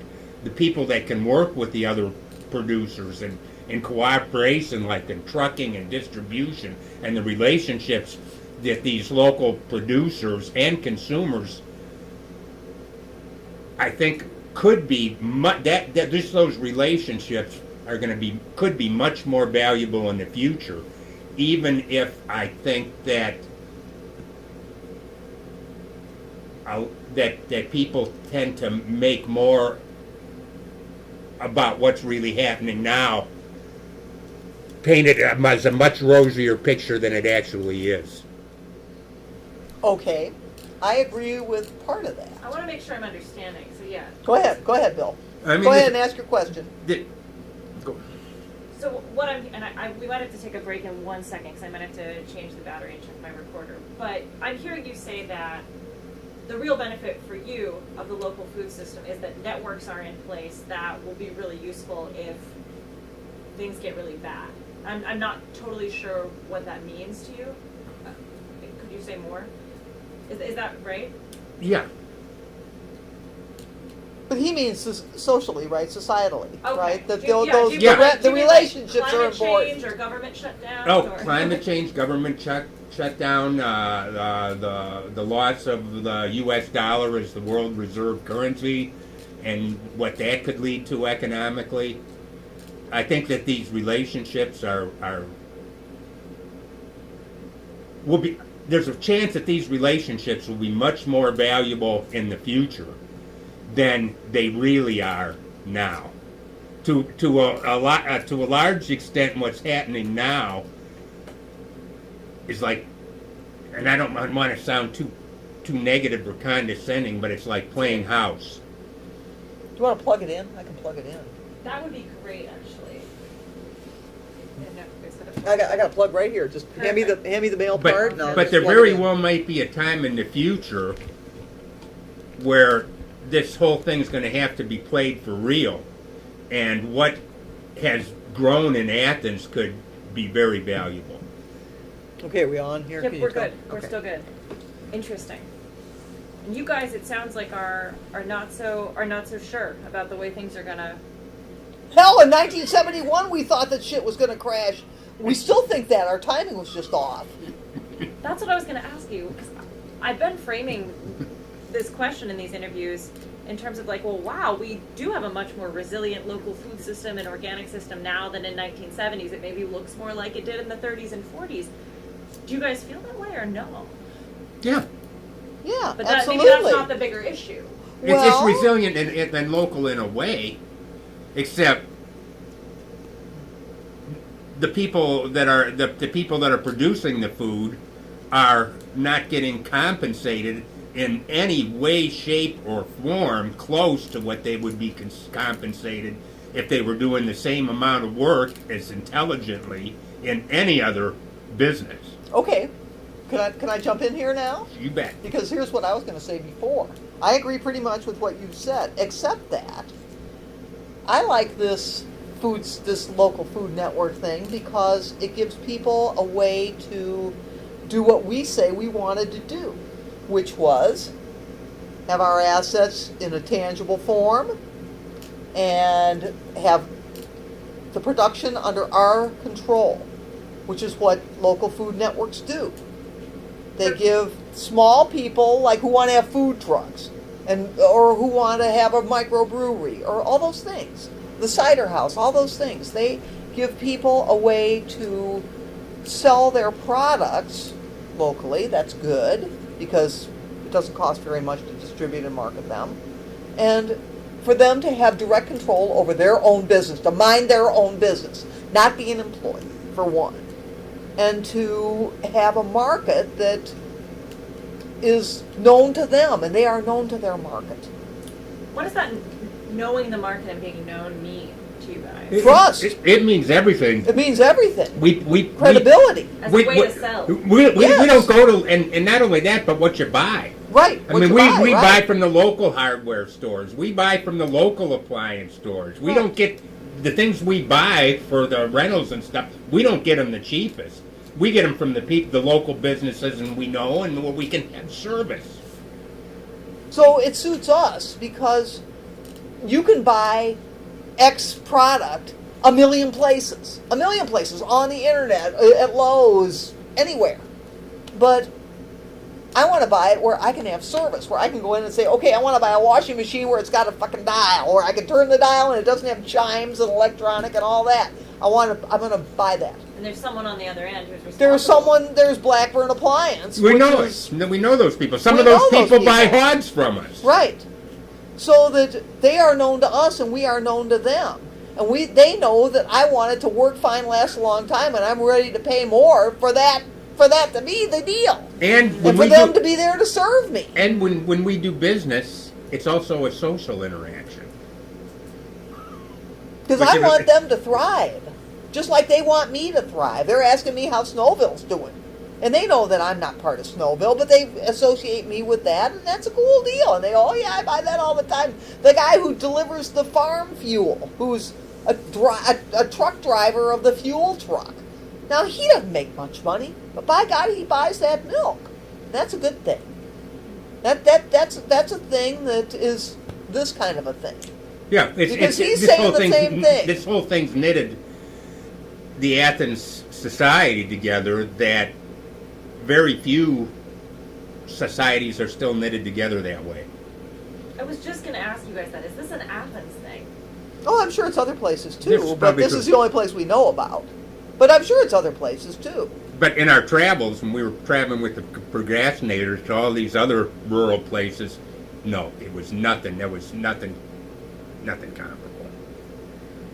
No, and when you read that book, Supercapitalism, you will understand the root of that drive to buy things more cheaply. And you will understand how that is both a thing that can sustain consumers and a thing that destroys them at the same time. You will see how that is. There's a dynamic of that, and it's a simple thing. You'll figure it out when you read that book. It's a simple book. It's one of those books with wide margins and lots of space between the lines. There's not too much to it. Now, participating in local economies in a really key way, as you guys did, was that also a form of resistance or a form of refusal? No, it just worked out that way. It's just because we like people. We like people, but in addition, once we became wealthy, we we're ready willingly to pay more to support the network and the system that would give us what we need, which is service and what we want, and the social interaction of business owners, because almost all our friends are business owners. Yeah, this is kind of interesting. It just kind of happened. We're both educated, and we were living out here in the woods, but I went to school at OU, so we know we have a lot of acquaintances that are professors and Public employees. and public employees, but it just seems like over the years that the people that we spend the most time with now are people that have their own businesses, whether in agriculture or another business, because We have most in common with that. nobody. It's very hard to see the world that we see if you haven't tried to run a small business of any kind, and that doesn't. Right. And it's been great to see some of our friends who have started running small businesses become educated into a lot of the way things really work. That sounds like a painful process. Well, It's an enlightening Pretty painful. It was pretty painful because she said, well, all my friends are saying, well, now that you're a rich business owner, and she's going, man, I'm busting my ass and I got no money at all. I'm going, well, yeah, dig it, man. You're working 7 days a week, 18 hours a day. I get it. And for years on, for like weeks and weeks and weeks and weeks and weeks and weeks and weeks. Yep, I get that. You don't have weekends off. I understand. What are the things you guys think that young people now, or people starting out who are looking at entrepreneurship and local food systems, need to know about the way it works and how you make it? If you were teaching a class, like say to seniors at high school, I'd say don't don't produce the product. That's exactly it. That's it. To get ahead and Yep. actually make a business, don't be the primary producer. you Right. mean like do value added? Do like- value added, get involved, get some trucks and be the distributor. If that's your bent. Be a marketer, market and distribute. If you really want to, at this point to actually make a living. But I think people are also romantically and like spiritually, lots of things attached to the idea of like growing their own vegetables, hands in the dirt, raising their own. Yeah, we kids. did that. Yeah. We did that. And but yeah, marry a lawyer and do that. Then do that. Then do that. But don't think that you're going to be able to do all these other things too. Those days are done, man. Those days were done in the 80s when I was trying to sell those organic vegetables to drive around with these crates of perishable things and say, how about this for 50 cents a pound? And, oh no, I can get that for 35 cents from California. And okay, fine. That's going to be the deal because everyone, even now, more is squeezing on the economic side. So where is that food going to come from? Like where do you guys think vegetables for Ohio should be from? Where they should be from? Where they should be from, we think everybody should live like they did in the 30s, and everybody should have their own garden. In their own backyard. But that's what we think. But no, that doesn't suit everybody's life. I get that.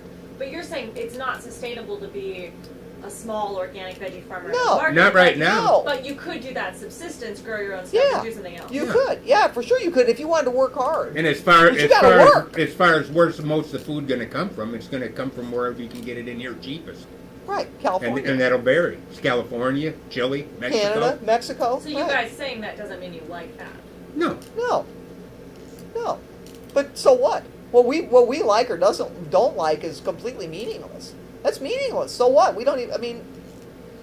What the hell? the only influence we have is we go to the farmer's market and buy what we Well, don't grow and there. plus,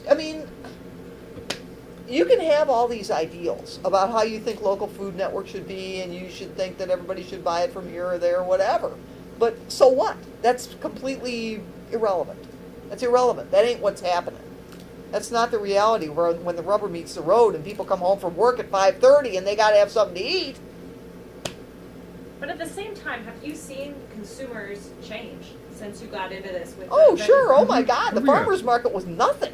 Oh, yeah, consumers have. Sure, consumers have certainly changed, and people are willing to spend more for food. That's a for sure. But to a large extent, we're in a little bubble of consumers down here in yeah, Athens. because of I mean, right. Athens is run by is basically run on government workers. I mean, it's. I mean, the people. So many of the people here have government jobs. They're going to have government pensions. They got money, either with the university, or they work for the social services, or they work for the county, or they work for the city. So you think that's what fuels people being willing to spend more to sustain a local food system? well, sure, Yeah. you got to have the money. Otherwise, you're shopping at Walmart. You know, the sad thing, the link I think is missing, is the training of people to use whole foods, not processed food, In their home kitchens. in their home restaurants. kitchens. And because people, well, not restaurants, no, in their home kitchens. So that you don't have to buy a package of Tyson chicken breasts. You know how to buy a chicken and cut it up. You don't have to raise your own chicken. But even to buy a commodity industrial chicken. You can buy a whole chicken in Kroger's right now for 99 cents a pound. And there's a lot in there if you know how to use that. And I don't just mean how to cut it up, but how to make the stock from the tips of the wings and the bones, and how to use those whole foods to make good food. How to live on, you can live more cheaply and better. But those things are long gone. I mean, you have to remember, my mother was born in 1916. 1916, 100 years ago.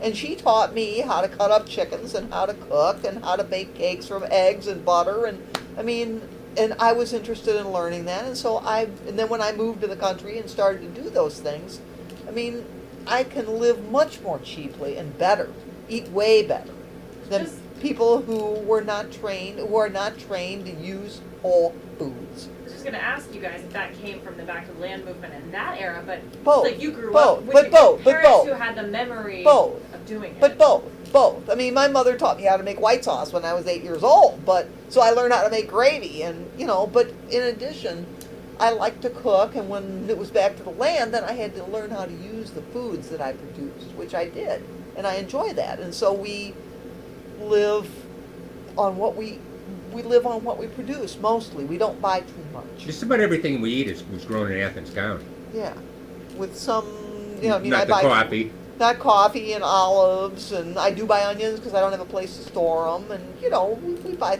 some things, but not a lot. Is that I guess there are two things that have come up in some of my other interviews I wanted to ask you guys about. Is this a health thing? No, it's a cultural thing. But it's a health thing too. I mean, even, anything. It's made us healthy, but it was a cultural thing to begin with, and we knew that we felt better when we ate whole foods and exercised and lived outside and lived the natural life, the life where everything around us is alive. If you're in an office, everything is dead. Everything that you touch is not living, and that you interact with is not living, and that's not the kind of life we wanted. What about environmental concerns?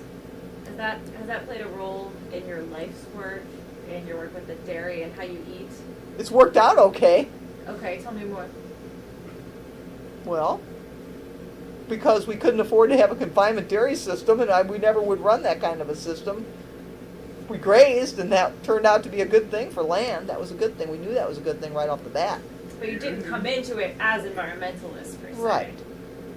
And remember, the first thing that has to be sustained is the farm family financially. It worked out. And right now we are being cooled by coal. Yes, we are. We're being cooled by coal, which is How good. so? Oh, thank you, Cole. Yes, thank you, Cole. So generous. This interview is sponsored by Cole. Cooled by coal. Cooled by Cole. Interesting. I'm just curious because I know, there are a couple of different kinds of stories people tell about why they get into local foods, and sometimes it's a health crisis, sometimes it's a back to the land kind of larger lifestyle and economy thing, and sometimes it's out of environmentalism. Those are kind of three strands that I've been seeing and hearing through interviews here in Kentucky. So I was just curious, and I know in Athens there's a lot of rural action, there's a lot of a lot of environmental concerns and a lot of environmental activism that goes on here. So I was just curious if that intersected. Well, what you got to remember is no one is more affected more dramatically by environmental concerns than farmers. So you felt that in your careers. Well, That's where our assets that's where our are, assets are. is the environment. Right. Exactly. If land and water are damaged, that directly affects our bottom line instantly. Were there particular environmental concerns you guys dealt with throughout Oh the yeah, dairy all career? kinds. Sure. And we Erosion. and we managed to we figured out a long time ago how to partner with the government for certain practices, where cost sharing practices. Like the government will buy you a fence, that kind of thing. Yeah, they'll pay a percentage of things. Right.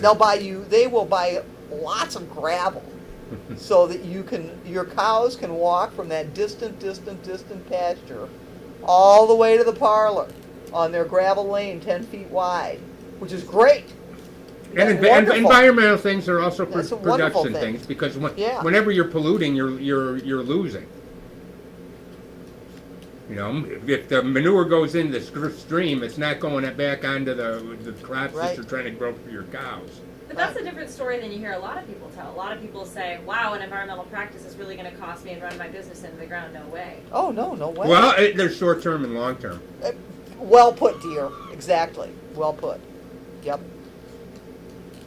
You know, if you've got a lot of money in the hole, you can manage a farm a lot different than if you're cash strapped and you have to worry about In the hole, he means like in your pocket Yeah. where you can fork it out. Yeah. That kind of a hole. If you got the Yeah. cash. like the ace in the hole. Right. Then if you're cash strapped and where you need to conserve right now. So you're saying for people who are more cash strapped, it's harder to adopt sustainable practices? Oh, but yeah. Yeah, a lot That's harder. why these farms were ruined, 100 years ago. These were poor people You here. can't put things into rotation. You just got to keep going. Right, yeah. right. You gotta try to grow that corn on the steepest ground you can get your horse or mule over, because You got to pay the pay the note. You got to pay the note and feed to get through the winter. And then if in 10 years, if you've got a 20-year note or a 15-year note, and in 10 years your land is exhausted because you grew corn for 10 years in a row, you better sell that and move to the next place. And that's what they did. They moved to the next 40-acre or 80-acre piece. And that's an old guy right up the road told us that 10 years ago. There were never government conservation relief programs here. Like, I know I did a project down in Kentucky on one of the resettlement farm communities. There were 2 of them in Kentucky where they bought up a bunch of submarginal land and then basically gave people 40-year low-interest loans to come and farm better land so that they could take the other stuff and put it into forests or put it into pasture. And I'm not familiar with You any know, but I'll bet you retirement some of that programs here. from back then might have been because of transport of produce. What do you mean? Well, you got to be able to get your product to the market. Mm, And if the milk truck can't make it because the road is so bad, mhm, then that land is worthless. mhm. If you can't get your product out, then you're done. Yeah. It's over.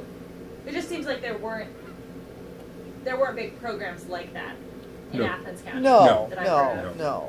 I do want to ask you guys, speaking of government programs though, when you started out, either as the veggie farm, with the veggie farm or with your dairy, where did you find networks of support? Did you work with Extension? Did you work with USDA? Did you work with OU or OSU? Did you work Yeah. with...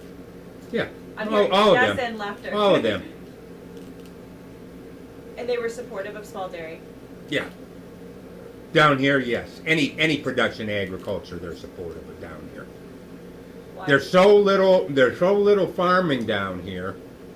The people in all those government offices down here have to have as much money flowing through as possible, or their offices Will gone. close. Because There's been no- consolidation in Right. these offices Big as time. there's fewer and fewer farmers.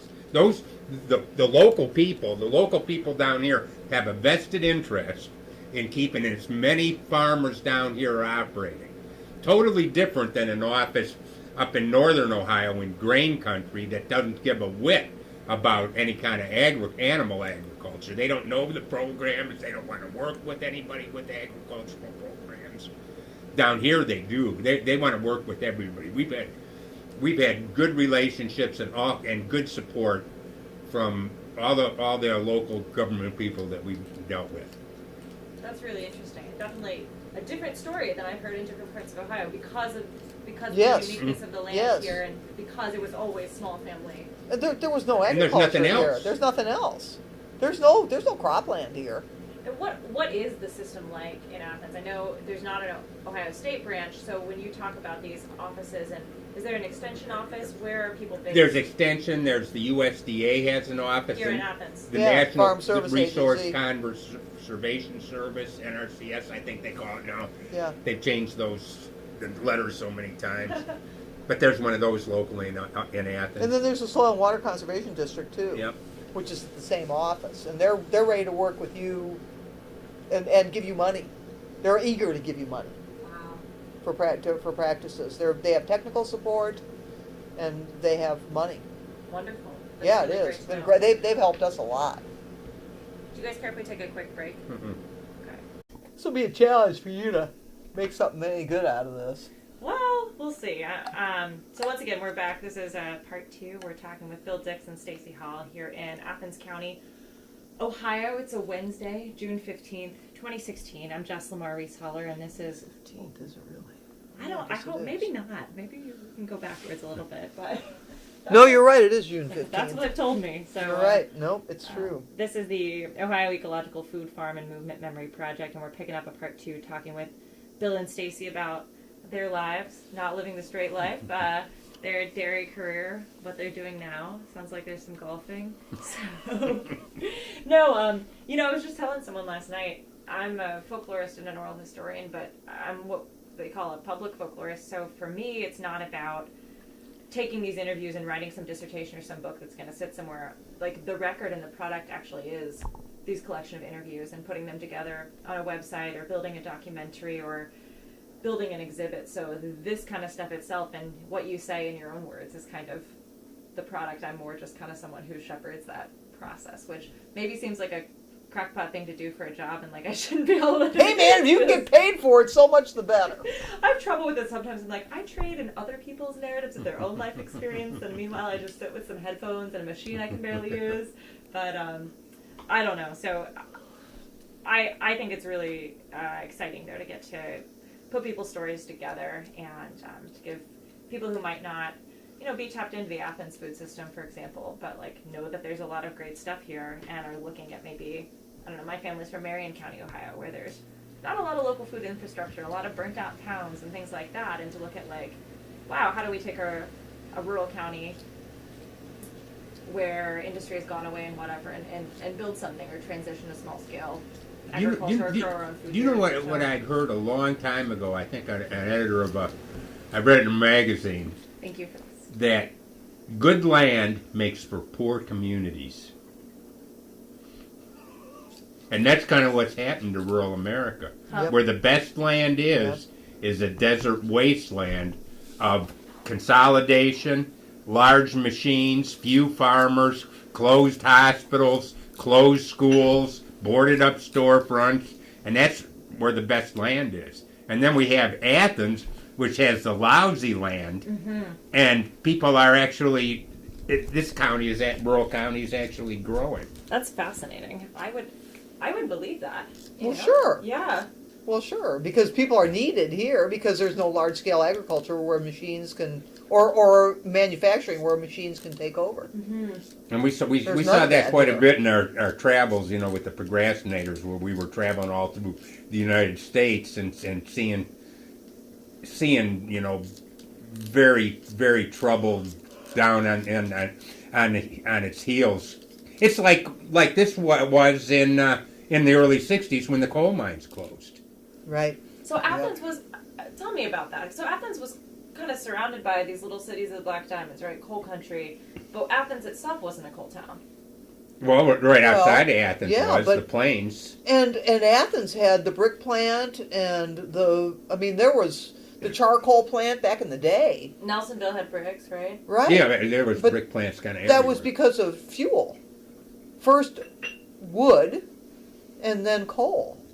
Fuel that was enabled to bake the bricks. And then the university was, just in Athens. But the city of Athens is just kind of like a big mound, a big hill. I mean, it's not that big a place. But from your experience being here you moved here in what year? 70? I came down to go to school in 71. Coal had gone out in the surrounding cities then? Yeah. Right before that. There was still coal mines down in Meigs County, but it wasn't a labor, and there were still miners and stuff, but it was longwall mining, and a lot of very mechanized coal was still going on then. So It didn't last that long. what was it like practically being here during that time? Were there people who were just suddenly lots of coal miners and people connected to the industry who were out of work? Did they leave? Did they do other things? Well, Athens, the north of Athens is different than down here where we are, because it's a little rougher up there, and that's where the coal was. Gloucester, little city Trimble. of black diamonds. What's the address here? We typed This it is in. this would be Athens. Okay. And we're on the south side where there's better land But what had happened when we moved out than up here, there. it was kind of depopulated here, because the whole generation had gone north to work. From the coal mines, like up to Columbus. Even not coal mines, just families that no longer, It's like Appalachian families left. Yeah, and when I moved out here, there were mostly old people out here. And not very many houses. Old people in old houses. And that's before mobile homes, and that's Before public water. That's when there were places for people to go to a job someplace else. Then with the Rust Belt, falling apart, there was no longer a place for people to go to work, so you pulled a trailer into the old place, and then you pulled another one in, and then your brother lost his job up north, and then he pulled one in, and then you have your kids, and there still ain't any work down here. And they're on welfare.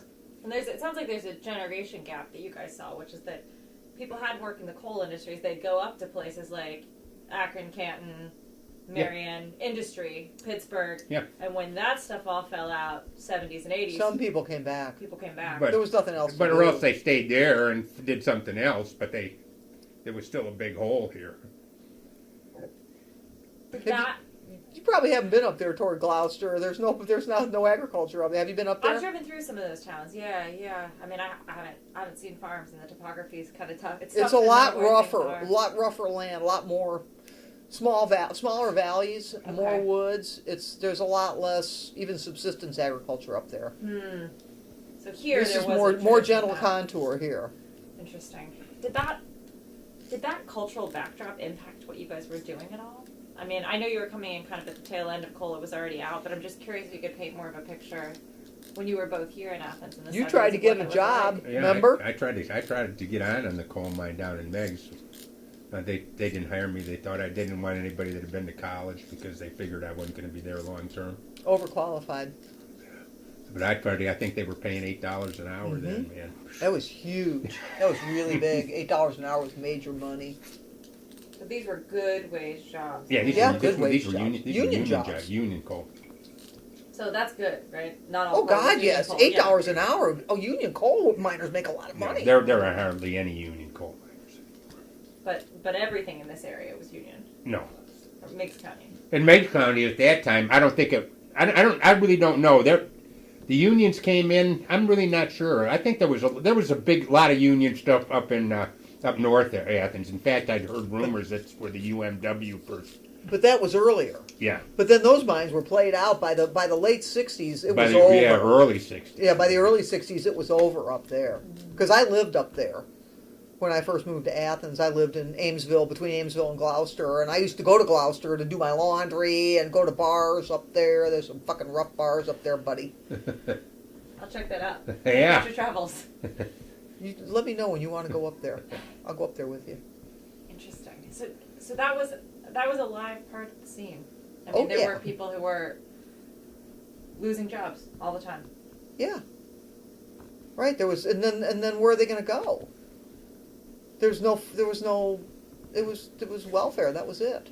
And then we saw it when the mines down in Meigs closed.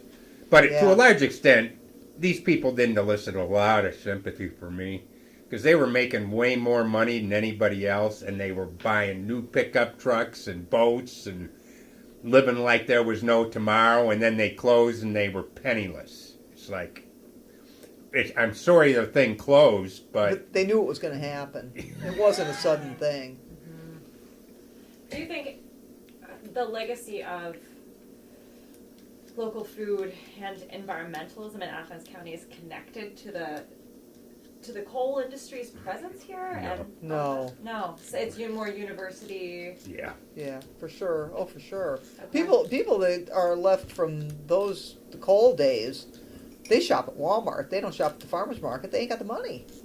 It takes money to be in the local food thing. I mean, because small producers of food have to get more than commodity prices for their produce, or they'll be. It's about volume. It takes a certain amount of affluence to be groovy. Yes. I was going to say, did you guys feel like you came from positions of privilege? Oh yeah. Oh, you for do this? sure. Hell yeah. We were born. We were well-educated. born on third base, Yeah, man. hell we didn't yeah. hit triples. We were hell. I was born Absolutely. white, male, 1952 in the United States of America by literate parents. Yeah, got her made, man. Already, you're already 3/4 of the way there. Absolutely, that's true. Do you feel like you could have chosen the lifestyle you did coming out here to live in the cabin if you wouldn't have had that? No. No, because now I'm going to speak for myself. You can say what you want, dear, but for me, to be raised in a family that my family was never hungry. We always had enough food. We always had what we needed. And my parents were emotionally sane. They weren't damaged. So, and I was well educated, and education was valued.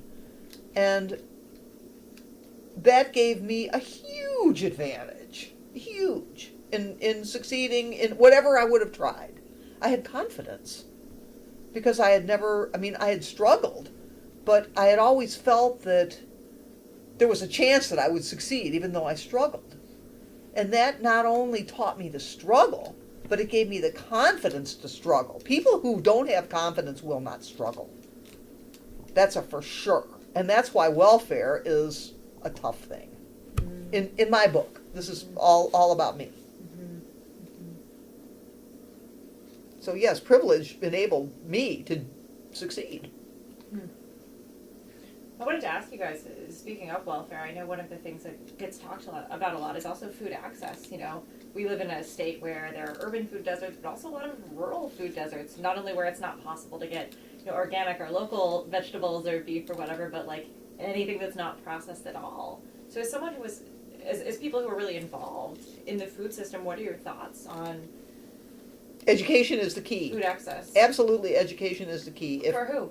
For children. For all children. All children. If all children were taught to use onions, dried beans, corn, rice, Potatoes. Real potatoes. Yeah, potatoes, the food with value, and to understand how to produce the simplest things from those materials. And there are people working on those programs. Yeah, there are. But if that were widely expanded, I think that it would be that food poverty would be greatly reduced. There's a great program. I know that I was doing this kind of documentation and doing oral history interviews last summer for the Veggie Snaps program. Do you guys have that at the market here? It's where like if someone is on food stamps on EBT, they can swipe at a farmer's market and not only use it there, but they can get twice if they're buying from local producers. Right. So that was really exciting. And some people I talked to, some farmers were like, no, I don't want this. But most people were like, I get twice as much as I would otherwise. And someone who might otherwise have to go to a gas station is able to get, Right. That Right. sounds great. veggies That's instead of a something wonderful else. thing. So, okay, let's say that person buys a big bag of vegetables and brings them home. Then what? Exactly, and that's the That is question we the got. deal. That is the deal. The people I talked to who were using that program faithfully, most people had, grown up in Tennessee and had a subsistence family garden, and even though they were poor living in Columbus, they had grown up knowing how to cook from raw vegetables, Right. and those were the people Right. who were coming out and being able to use that program. Right. So I So think- that's the missing link in this has been true for me for 30 years. That's the missing link, It's not that you don't know how to grow your own tomatoes. It's that you don't know how to buy a bushel of tomatoes and turn it into spaghetti sauce that then you can at the public cannery. Is there one of those here Yeah. in Athens? Yeah. Oh, a community kitchen. community Businesses kitchen, the use Ace-Net it and run kitchen. it through. Yeah, the Ace-Net Warren kitchen. was telling me about Ace-Net. Yeah, You guys Ace-Net. have a long history with that. Yeah, we were one of the first tenants there. We have a we have a You didn't tell me freezer, about that at all. a freezer space. Well, we Which doesn't sold mean anything. we would grind up our cull cows and sell ground beef. We still do that. We've So done is that it- for years and years and We years. we provided Casa with all their ground beef for probably For 10 years. years. Yeah, Yep. at least 10 I'm good. years. Yeah, I just set it off. Do you guys have a couple more minutes? I'd like two Yeah, more sure. We got questions. 4. He can leave. He's got to go take care of Dad. But who's that? I got a voicemail. I don't know. We'll see. Okay. Being in here with now we have a metal roof and it's pretty hard to. Oh no. So tell me a little bit about AceNet and what that space was, because it seems like it's a kind of an incubator where anyone can take their raw goods and turn it into value-added stuff to get it out to market. Yes, and it started out.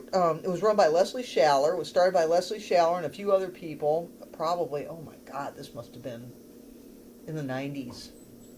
And they were indefatigable to try to get grants to start it on a really small scale. And they finally got enough to get going, and then they got traction. And they did not give up. She's a remarkable gal, Leslie Schaller. She's Have really you met something. Leslie? I haven't, but I loved it. Oh, you should meet her if you could possibly swing Yeah, it. Warren She's just gave me her she's name. something. Same she's kind something. of back to the land movement that you guys were involved in. 70s, Well, 80s. she's on the other But side. she lived up there on the old strip mitt. Yeah. With that crazy guy. Oh God, that guy. For, John when she was Pizer. little. Yeah, You're right. gonna don't get in trouble for slander. I think you'll be fine. But. He's probably dead now, man. That poor guy. But anyway, no, she's a remarkable gal and so articulate, and she's hardcore, buddy. Where did the idea come from? Were there a lot of people like you being like, "Wow, we've got veggies, we've No. got beef, but we don't have the certification"? You'll have to ask her that question. Okay, She was instrumental in starting Casa too. Yes. And it grew out of that. great. Yes. And I think the original core, and I think it was all, pretty much all women that were involved in that. Bobo was in that too, I think. Uh-huh. Pretty sure. Got what the start of Casa. I didn't I think, think he was so. old enough. Bobo? Oh yeah. Who's that? Bob O'Neill, who's one of the co-owners of the Village Bakery. But anyway, that's neither here nor there. So how did you get synced up with AceNet? Did you have particular needs in terms of what you were trying to do and what you were trying to sell? We just knew those. We just. Well, we heard that they had this was when we were just starting the dairy, I think, right after that, and we heard that they were going to build a walk-in freezer, and we were interested in selling ground beef because that was a way to value add our cull cows. Otherwise, you'd sell what, like whole parts? No, otherwise we'd sell them at the stock sale and get practically nothing for them. So before then, you weren't selling beef locally at all. Oh, yeah. Yeah, but direct. At market. Never at market, no. just word of mouth individual. Yeah, we would sell halves and wholes. What we would do is let the cows raise the calves. The calves were all born in the spring, and then in the fall we'd sell them. You know, when we'd kill them when they weighed like 450 or 500, like feeder calves, and it was baby beef. And They're pretty much individual. And that's where we Yeah. still sell our pigs to. They're all spoken for, and it's a lot of university people, a lot of affluent Athens people. So you guys stepped out of the farmers market when? After the veggies? yeah, But you had a Yeah. network. of Nobody people. had any animal products at the farmers market then. It was all No. veggie. yeah, it was We, like we were some there of were the like 10 first. people. We were about some of the first the hippie, back to the landers that started to deal with any animals at all. Yeah, When we started to raise broilers and started to have pigs, and when this thing was in its embryonic stage, it was just all vegetables. God, we used to work hard. Oh my goodness. Were people vegan, vegetarian? Was it that No. kind of reason? No. Or people didn't know how to grow a bunch of Yeah. chickens and sell them? But no, they knew how to grow them. They didn't know how to process them. Okay. Lots of people could grow broilers. They can still grow broilers, but who's going to kill them? So there's not a slaughterhouse facility around here? No, There needs to no, be. we processed our own. And sold them. Yeah. Sure. Wow. So, We still have a line up there. and AceNet allowed you to, No, we did it at home. you did it here, but AceNet allowed you to package the meat, No. We froze the, we, freeze and store. We would not the chickens. Not the chickens. Chickens just went right when we killed them. And they went to families, or they went Yeah. to Yeah. Casa? No, restaurants? families. no to families. They wouldn't have been approved. The restaurants couldn't legally have sold them. Because They're not. off. They weren't inspected. They weren't inspected. I see. Okay. But the beef was inspected, and that's what you Right. processed through AceNet. Right. Exactly. Interesting. And there was a slaughterhouse right up the road here then. It was That's 2 miles defunct. away. That's defunct now. Right, that's defunct, but there was one up there. Now, when you started, well, did you use AceNet for any other purposes? No. For the beef. We just used the freezer space, that's all. That's all we've ever used. When you got into dairying, what were the other sort of like local commercial outlets before For what? Snowville for your milk? Did It went all went to it went commodity? to Charleston, West Virginia. So Right. none of it like went to Casa No. or anything like that. No, Oh, you no. can't leave. You It had to be can't sell processed. raw milk. You couldn't sell raw milk. You still can't sell raw milk. Oh, okay. So what you were selling from your, what do you call it? The tank? Grade A raw bulk milk Yep. from the bulk tank. So, okay, I'm trying to understand this process. So, everyone who's doing small scale production is producing raw, and then Right. the, It has either to be you sell it processed. raw through a herd You fair or cannot. something Oh like yeah, that, but or- that's just starting, and that's a completely different deal. Totally. Okay, so it was sold off raw. So you did, because you didn't have the facilities to pasteurize or do things like that. You couldn't sell it to restaurants. Correct. Right. Okay, so that wasn't even an option. No. No. Okay, No, we didn't want to be milk processors and milk marketers and milk distributors. but Whoa. Warren did. Yeah. Warren did, but he Hallelujah. didn't want. But he didn't want to be a milk producer, so that It was worked fine. out well. Yeah. Yeah. Right. Interesting. I've got a lot of other questions, but I did want to, this is kind of a non sequitur, but I want to back up and ask you guys explicitly about procrastinators. You've mentioned a couple of different things. I know you were instrumental in starting it. It's a network of grass-grazed folks, I think, and you traveled a lot. Can you tell me what that was, who was involved, what needs it was meeting? And what it Well, did? it was. There were only a couple handfuls of people that were doing this in the United States. Grazing. Okay. Did you guys know Debbie Apple in Kentucky? I think she was in Indiana then. She did a lot. She started out, I think, in the 80s and 90s, but was doing grass-grazed raw, too. So. And so we just kind of found out about each other, and we had to have a very far-flung group. Like all over the United States. Yeah, mostly the eastern United States. And one of the producers was from New York, and he convinced us all to put everything on and through the Dairy Cornell Business Management program, and that was we all shared all those numbers, so we knew the economics of all these farms, and we could see where they were spending their money, where they weren't spending their money, where the money was coming in. So it enabled us to understand, how these other farms were working and what we could really adopt from these other farms. But that seems kind of unusual, right? Because like my It's very understanding unusual. of capitalism is like you know your own system, you guard that, and you don't want to talk to other people who are See, potential. there was no competition. Right. Because it's There a was commodity. a commodity. And we were so far flung, it wasn't like sharing your financials with your next door neighbor. Where he'd say, "Oh, you're getting your grain from Kalmbach, and you're getting it for $40 a ton cheaper than I am. I'm going to get on that." Well, that wouldn't have made any difference to us in any case because it's a It just commodity. helped. Yeah. It's a Okay. commodity. That's Wow. the deal. See. I see it. So procrastinators. How did it evolve? When are we talking? Is this like the 90s? Yeah, We were in 90s. it probably from, 97, and we started to do Cornell in 99, and then it disbanded in about, 2006? Been about 7, 8 No, years. it's been. Yeah, but that'd be 10 years ago. It's been since then, since the procrastinators. We'd basically been on everybody's farm for a long time. Some people joined and some people dropped out. It had changed some, but there was a core group of probably 5 or 6 farms that had been in it the whole time. What did you guys do, and how did you communicate? We did.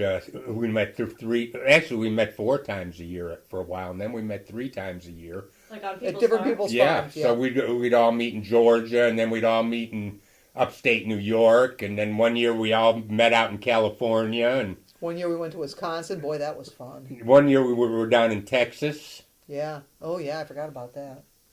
Do you guys play a leadership role in that? There was no real leadership.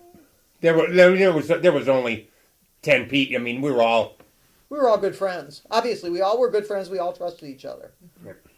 What were you trying to accomplish? We were trying to better our businesses, ours and others, ours and the other people in the thing. So there's nothing like another set of eyes to come to your dairy. And when there's 10 sets of eyes that already know your financial picture, how you spend your money, you can look at those calves and go, God damn it, why don't you spray those calves for flies? You're losing money there. Why don't you do this? Or, boy, that's a really good idea. I'm going to take that home. Kind of similar to OFO's farm tours. There's a Mhm. reason Yeah. this kind of practice exists, right? Yeah, except that one big difference, the financials. How so? Well, because when you go to somebody else's farm and you don't know if they're making any money really or not, Oh, because you can't see it. you can't see it. Mm. It's just a bunch of hot It's air. just a bunch of hot air. What can you get out of it? Right, Oh, great! There's a exactly. beautiful field of veggies. How much does that cost to make that? So having the numbers in that Cornell system, it seems like made a very big difference. Oh, for yeah. your Oh network. yeah, you can see how Complete that would difference. be.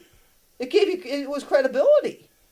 If you could say, oh well, your wife's got a job for $150,000 a year, of course you can get robots, and you can justify that. You can afford that, but we want to see where the rubber meets the road. Is it really making you any money?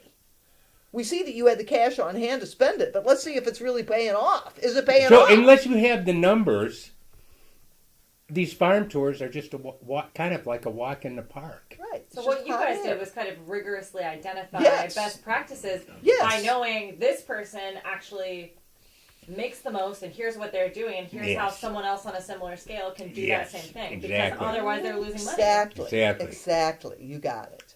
And we would have had no way to make a decision if we didn't know where the real money was coming from, whether it was really being generated there or whether it was generated from someplace else. And that was the push that made the group form when our friend from New York State said, as we were all, we were friends and we would go to each other's farms, but we tried to compare practices and financial performance between the farms, but it was never possible because you didn't really know how much that wife's teaching job had contributed or how much that grain operation from our friend in Illinois was giving. You couldn't really tell. And so Gary challenged us and said, all right, let's all agree to participate in the Cornell Dairy Business Summary. And it was meant to do that. Yes. And it's yes, way harder than doing taxes. way harder. And You do okay, this so for once, or example, you keep Once a doing year. this once a year. yeah. So And then every winter meeting, we met with the farm management specialist from Cornell. We hired Right. him to come to our meetings, and he went over all the numbers and passed them out. And right, and clarified things. And this was an expensive process. This isn't like an open source free tool. no, No, but it didn't cost that much. Okay. It wasn't expensive. I mean no. Jason's one of the top guys in the world at what he does, but So it might have cost every farm $400. Not very much. I mean, compared to the value of that. Okay, so for us personally, one of the values of having that report every year was that when we went to borrow a big bunch of money to buy that farm in Meigs County, that was all we had to show. And the banker was blown away and he said, we're going to loan you this money. That was all we had to show. yeah. Sounds like such an empowering network to bring people Yeah. together and do this. It was like, really good. It was really, could make really a difference good. for a lot of people. Did the number of people who joined over the years increase, or did it stay? It stayed about the same level, and then it finally fell apart because it became so popular. People were able to get into similar networks and not have to do the travel in their more local areas. networks. Yeah. I have to ask. So I know for you guys, you were working on the commodity market until really Snowville. People were getting together around grass-grazed practices. So for the other people and procrastinators, were you guys looking to build a more of a market for a differentiated product? No. We were all trying to figure out how to make the most cheapest commodity milk we could. Right. And Now, the way it worked Right. out, the original procrastinators, all of them that still have cows on their farm, most of them have built farmstead cheese plants. They're selling to Snowville. They've converted to organic because of the grind of efficiency and cost and what's cost done. The ones that survived have learn to add value, to be part of the value-added chain. And some of them are pretty big scales. Our friends are just making their first cheese. They just spent $3 million on a cheese plant up in New York. And then our friends out in Missouri, they probably didn't spend that much, but they've got a creamery. Our other friends in Virginia, they have farmstead cheese, high quality. They were one of the first people to have farmstead cheese. They've been in it for probably 12 or 14 years, and there for a while real good cheese. There for a while they were making like $250,000 a year cash surplus. What's their farm name? Meadow Creek Dairy. And they were really raking it in. They make really high quality cheese. They won the gold medal in France, girl. I mean, really high quality. But now what they say is it's much more competitive. Of course, it's much more competitive. There's a million farmstead cheeses, and some are good, and some are not so good. But they're having to work harder. Well, that's the way it is. That's just the way it is in the business. That as soon as something starts to get traction, a lot of people are going to get into it, and then pretty soon there won't be any money in it. In fact, it happens fast. Another saying I think I heard from the same guy that said, "Good land makes for pure communities." He said, "Don't reinvest the money you're making in the same business that you're making the money in." Right. Because if you're making money in that business now, other people will see it. It will become more competitive, and you will get squeezed out of that business. Right. So, invest your money in something else. And that worked out. We did that, and it worked. Absolutely. It was certainly true and worked out good for us. So that's when you went into real estate? Or? Yeah. Yep. Did you know how to do that going into it? We had all kinds of advantage. We were thinking about utilizing assets. And we were talking one night, and we said, our main assets is us. And we know and have known for a long time, this is all about networking locally. The local realtor, biggest realtor in town that we trust, we've been shaken through the lousy plumbers through the dairy. We had a plumber that we trusted and liked working for us. We've been through the lousy electricians. We had the electrician that liked to work for us. Same with handyman. All these people that we sorted through by being in business, we were always quick pays. All we got to do is call any of these talented people, and they're right on it for us. Well, that's all the pieces you need, right? That's all. Yeah, we said we said oh, we have all these contacts. We're not utilizing them. There's all this wealth and all this value is just sitting here. And we had plenty of credit. So when the crash came in 2008, we had credit and we had equity in the farms. Right. So we were able to immediately buy, because real estate prices went down dramatically. And we're going, this is a once-in-a-lifetime opportunity. Interest rates are low.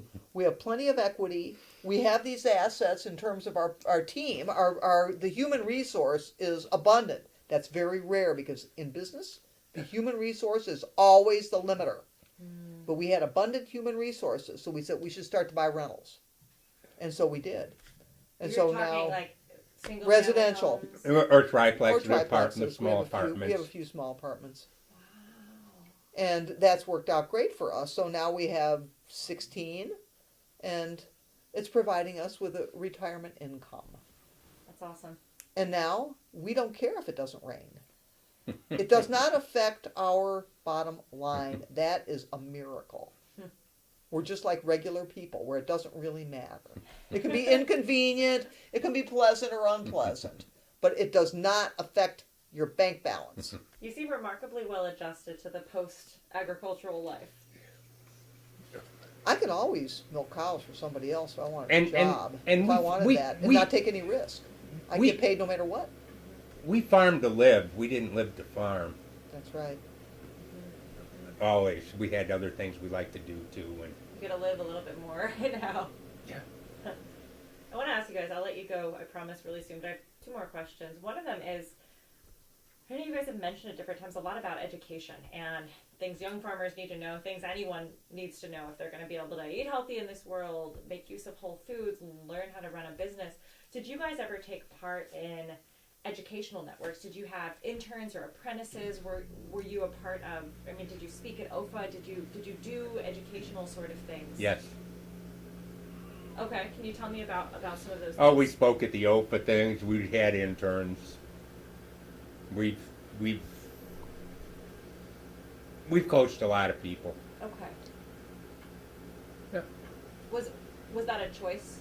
Oh, yeah. Oh, You sure. could have said no thanks. Yeah. Just Oh, do we it love next to time spiel on, obviously. another Come on, girl. Yeah. You're the one who told me you didn't have 3 hours in you, so. But Well, we thought you were going to ask us about OFA, and I couldn't remember shit about I OFA. asked you about OFA. I'm interested in people's lives and who they are and how that built the network. You know, OFA's a thing that's kind of a grassroots network that's become, you know, a bigger thing than it was. But I think that's the kind of story I'm interested in capturing.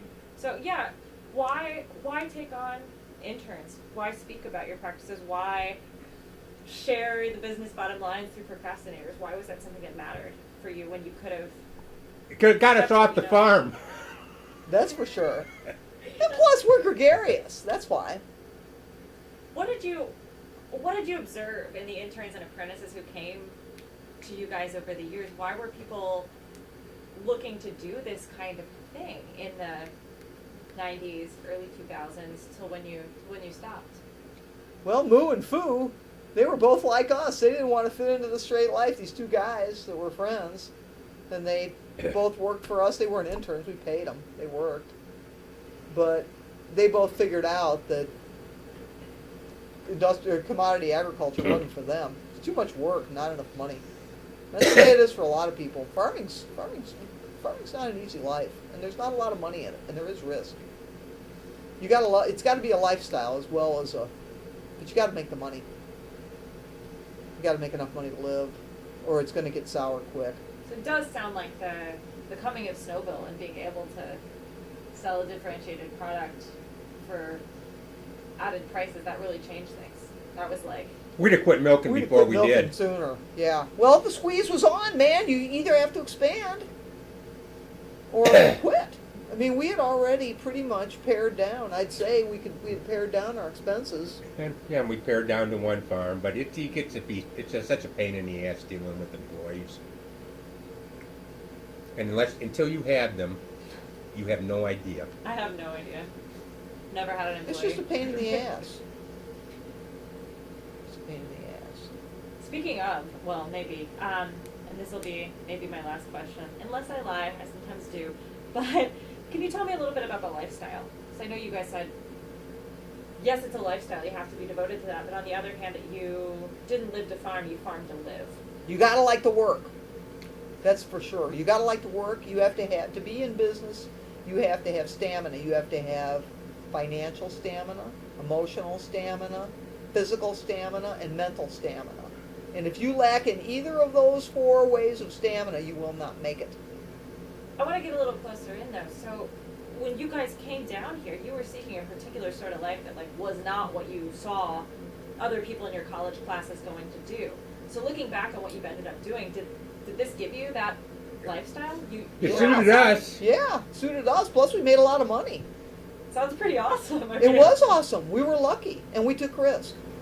But you have to have stamina. You have to really like to work. But we always used to go away for the winter, even when we were milking cows. We'd hire somebody to feed them, and we'd leave. But saying that you like to work doesn't mean that you can't do anything but work. Don't get confused. That's definitely an important distinction. Mm. Just because you like to work doesn't mean you don't like to not work. Because we like to not work too. And the other thing we discovered, which is really important to farming, is you will be consumed by the operational details if you never leave. Do you understand what I'm saying? So you have to leave for more than a couple weeks. Like for us, it was a couple months, in order to get the perspective on the big picture. And that enabled us, especially after we became part of the procrastinators and had our financial business analysis in hand, we were able to go away and look at those numbers after we'd been gone for a few weeks. We could look at those numbers and we could actually get something more out of it than the most superficial comparisons. So that enabled us to prepare more effectively for the next year and to make decisions about what to do on the operational front where we were not consumed by the operation. Being able to get away really Absolutely mattered. Key. Where would you go? Like Belize, to Belize. Little the island. island. Why? because We like to fish we like to fish. and eat lobster. Yeah, and it's warm and it's cheap and it's friendly and you don't have to. There's no cars on the island. You can walk everywhere. And we've gone there years and years ago. We knew all kinds of people that are down there, locals and expats. But any place you could go that you would be in a not busy environment, not busy, not compelling. That's a privilege to be able to do, though. But it sounds Absolutely. like if you take that time for reflection, though, it sounds like it really transforms what you're able to do when you are working. Yeah. But that's a necessary thing. You must take that. You have to figure that out. That's part of your business. If you're going to succeed in business, you cannot just be there all the time. That's what I think. I've seen plenty of dairy farmers that never left, and it's inhibited their ability to manage effectively. So we're kind of born-again vacationers, but we do have some evidence that it's a good thing to do. I love that. I will. You can justify anything. Right, dear. I'll take that in mind as I'm spending my summer vacation from grad school, driving around a lot of places doing this. Like, maybe I should take a weekend. So, but this is good. This is, I don't know. This doesn't if feel you're like work, if you want to prepare for what's next, you should take more than a weekend. right? That's Okay. what I think. So, is there anything you guys want to share that you haven't gotten to talk about? Things that are important in your lives and what you've done with the farms and beyond? Things that people should know? No pressure. Don't take yourself so damn serious. Yeah, right. I want to. Go ahead. No, go ahead. No, go ahead. I was just going to ask another question. Go ahead. I just want to ask, I like to close with this question sometimes. Looking ahead at the food system in Ohio, in terms of local foods, organics, that kind of thing, are there things you guys are particularly concerned about, or things you're really hopeful about that you've seen in recent years, looking ahead at the next 10 or 15 years? Do you have big worries? It's not your problem now, maybe.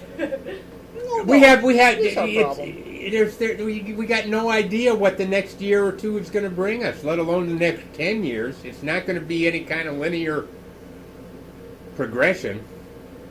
There's younger, more involved minds, good minds, more involved minds, younger minds involved.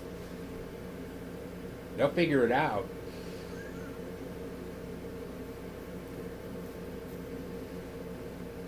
As far as the general welfare goes, it seems like, as we already said, if people were able to utilize whole foods better to make a better diet, I think that would certainly improve society in general, and I think that's important for society in general to improve. Now, the implementation of that is a stickler, of course. It's hard to make that happen. And have I exerted one iota of energy to making that happen? Not yet. But if someone presented me with an opportunity, I might do it. See, one thing is, for us, personally, being gone inhibits our ability to be volunteers because we're not around on a consistent basis. You know, I'm going to be gone for 2 weeks here real soon. And in the winter, we're gone for more. And it's irregular. So that may be a thing that might inhibit us or maybe not. I don't know. As I say, I haven't explored that very much yet. I'm just a newly retired person. Sounds great. So, one last question, and then I'll. One last question. The next Yeah. last Like question. Columbo. I told you. He's too young to know who Columbo is. Which Columbo? The The guy in- detective, The detective. Robert Falk. He was the Never bumbling heard of that? detective that always was way ahead of everybody. He was great, And then they go, man. one more thing. You know, and the bad guy. I got one more thing. And Sometimes people catch on. I'll say, I've got 3 more questions, and someone at the end goes, that was about 10 questions. No. Oh, wait, maybe I forgot my question. Perfect, It Bill. might be great. You might have distracted me from the last question. No, I just wanted to ask you guys if you had to go back looking at the moment when you both moved down to Athens and made what probably maybe to your families, I don't know, seemed like radical decisions. Would you do it all again that way? Fuck Hell yeah! yeah. This has turned out great. What are you saying? We got wads of dough. We're still healthy. We're still together. This is great. Absolutely. It's wonderful. May we all be food. There's Absolutely, only I one. agree. The only way we could have gotten where we are is the way we got here, for better or for worse. And we made good decisions and bad decisions, but You know, when he said to me, let's milk cows, and I said, no. And he said, well, what about if we only did it except in the winter? And I said, we were desperate. I'm telling you what, we were desperate. We needed the money. little light bulb was coming out on over our head that we were kind of on a dead end street. We were on a dead-end street. Well, there was no way we could have kept going. No way. When we kind of knew that. And we're ambitious too, you know. And we're ambitious. And we were risk takers. We had to, though. It was either that or get a job, and there was no way. We couldn't get jobs. We were unemployable. Even then, we were. We didn't know shit about computers. I mean, I'm talking about in the early 90s. We didn't know nothing. We had no work history. I mean, no way. Even if I wanted to, which like I said, I would have dug a ditch first. Or gone on welfare, something terrible, drastical. Yike. So no. It's worked out great for us. We have no complaints. Anything else you guys want to add? Nope. Hope this works out for you. Have you interviewed Kip and Becky yet? I am going to talk with them tomorrow morning. Let's check my schedule. That was Kip on the phone. Oh, was He's it? on his way back from Columbus. Oh, Yeah. man. You can give him a good report or a bad report. It's up to you. So You probably won't get to talk to him. That's my bet. He'll be busy. He'll be busy.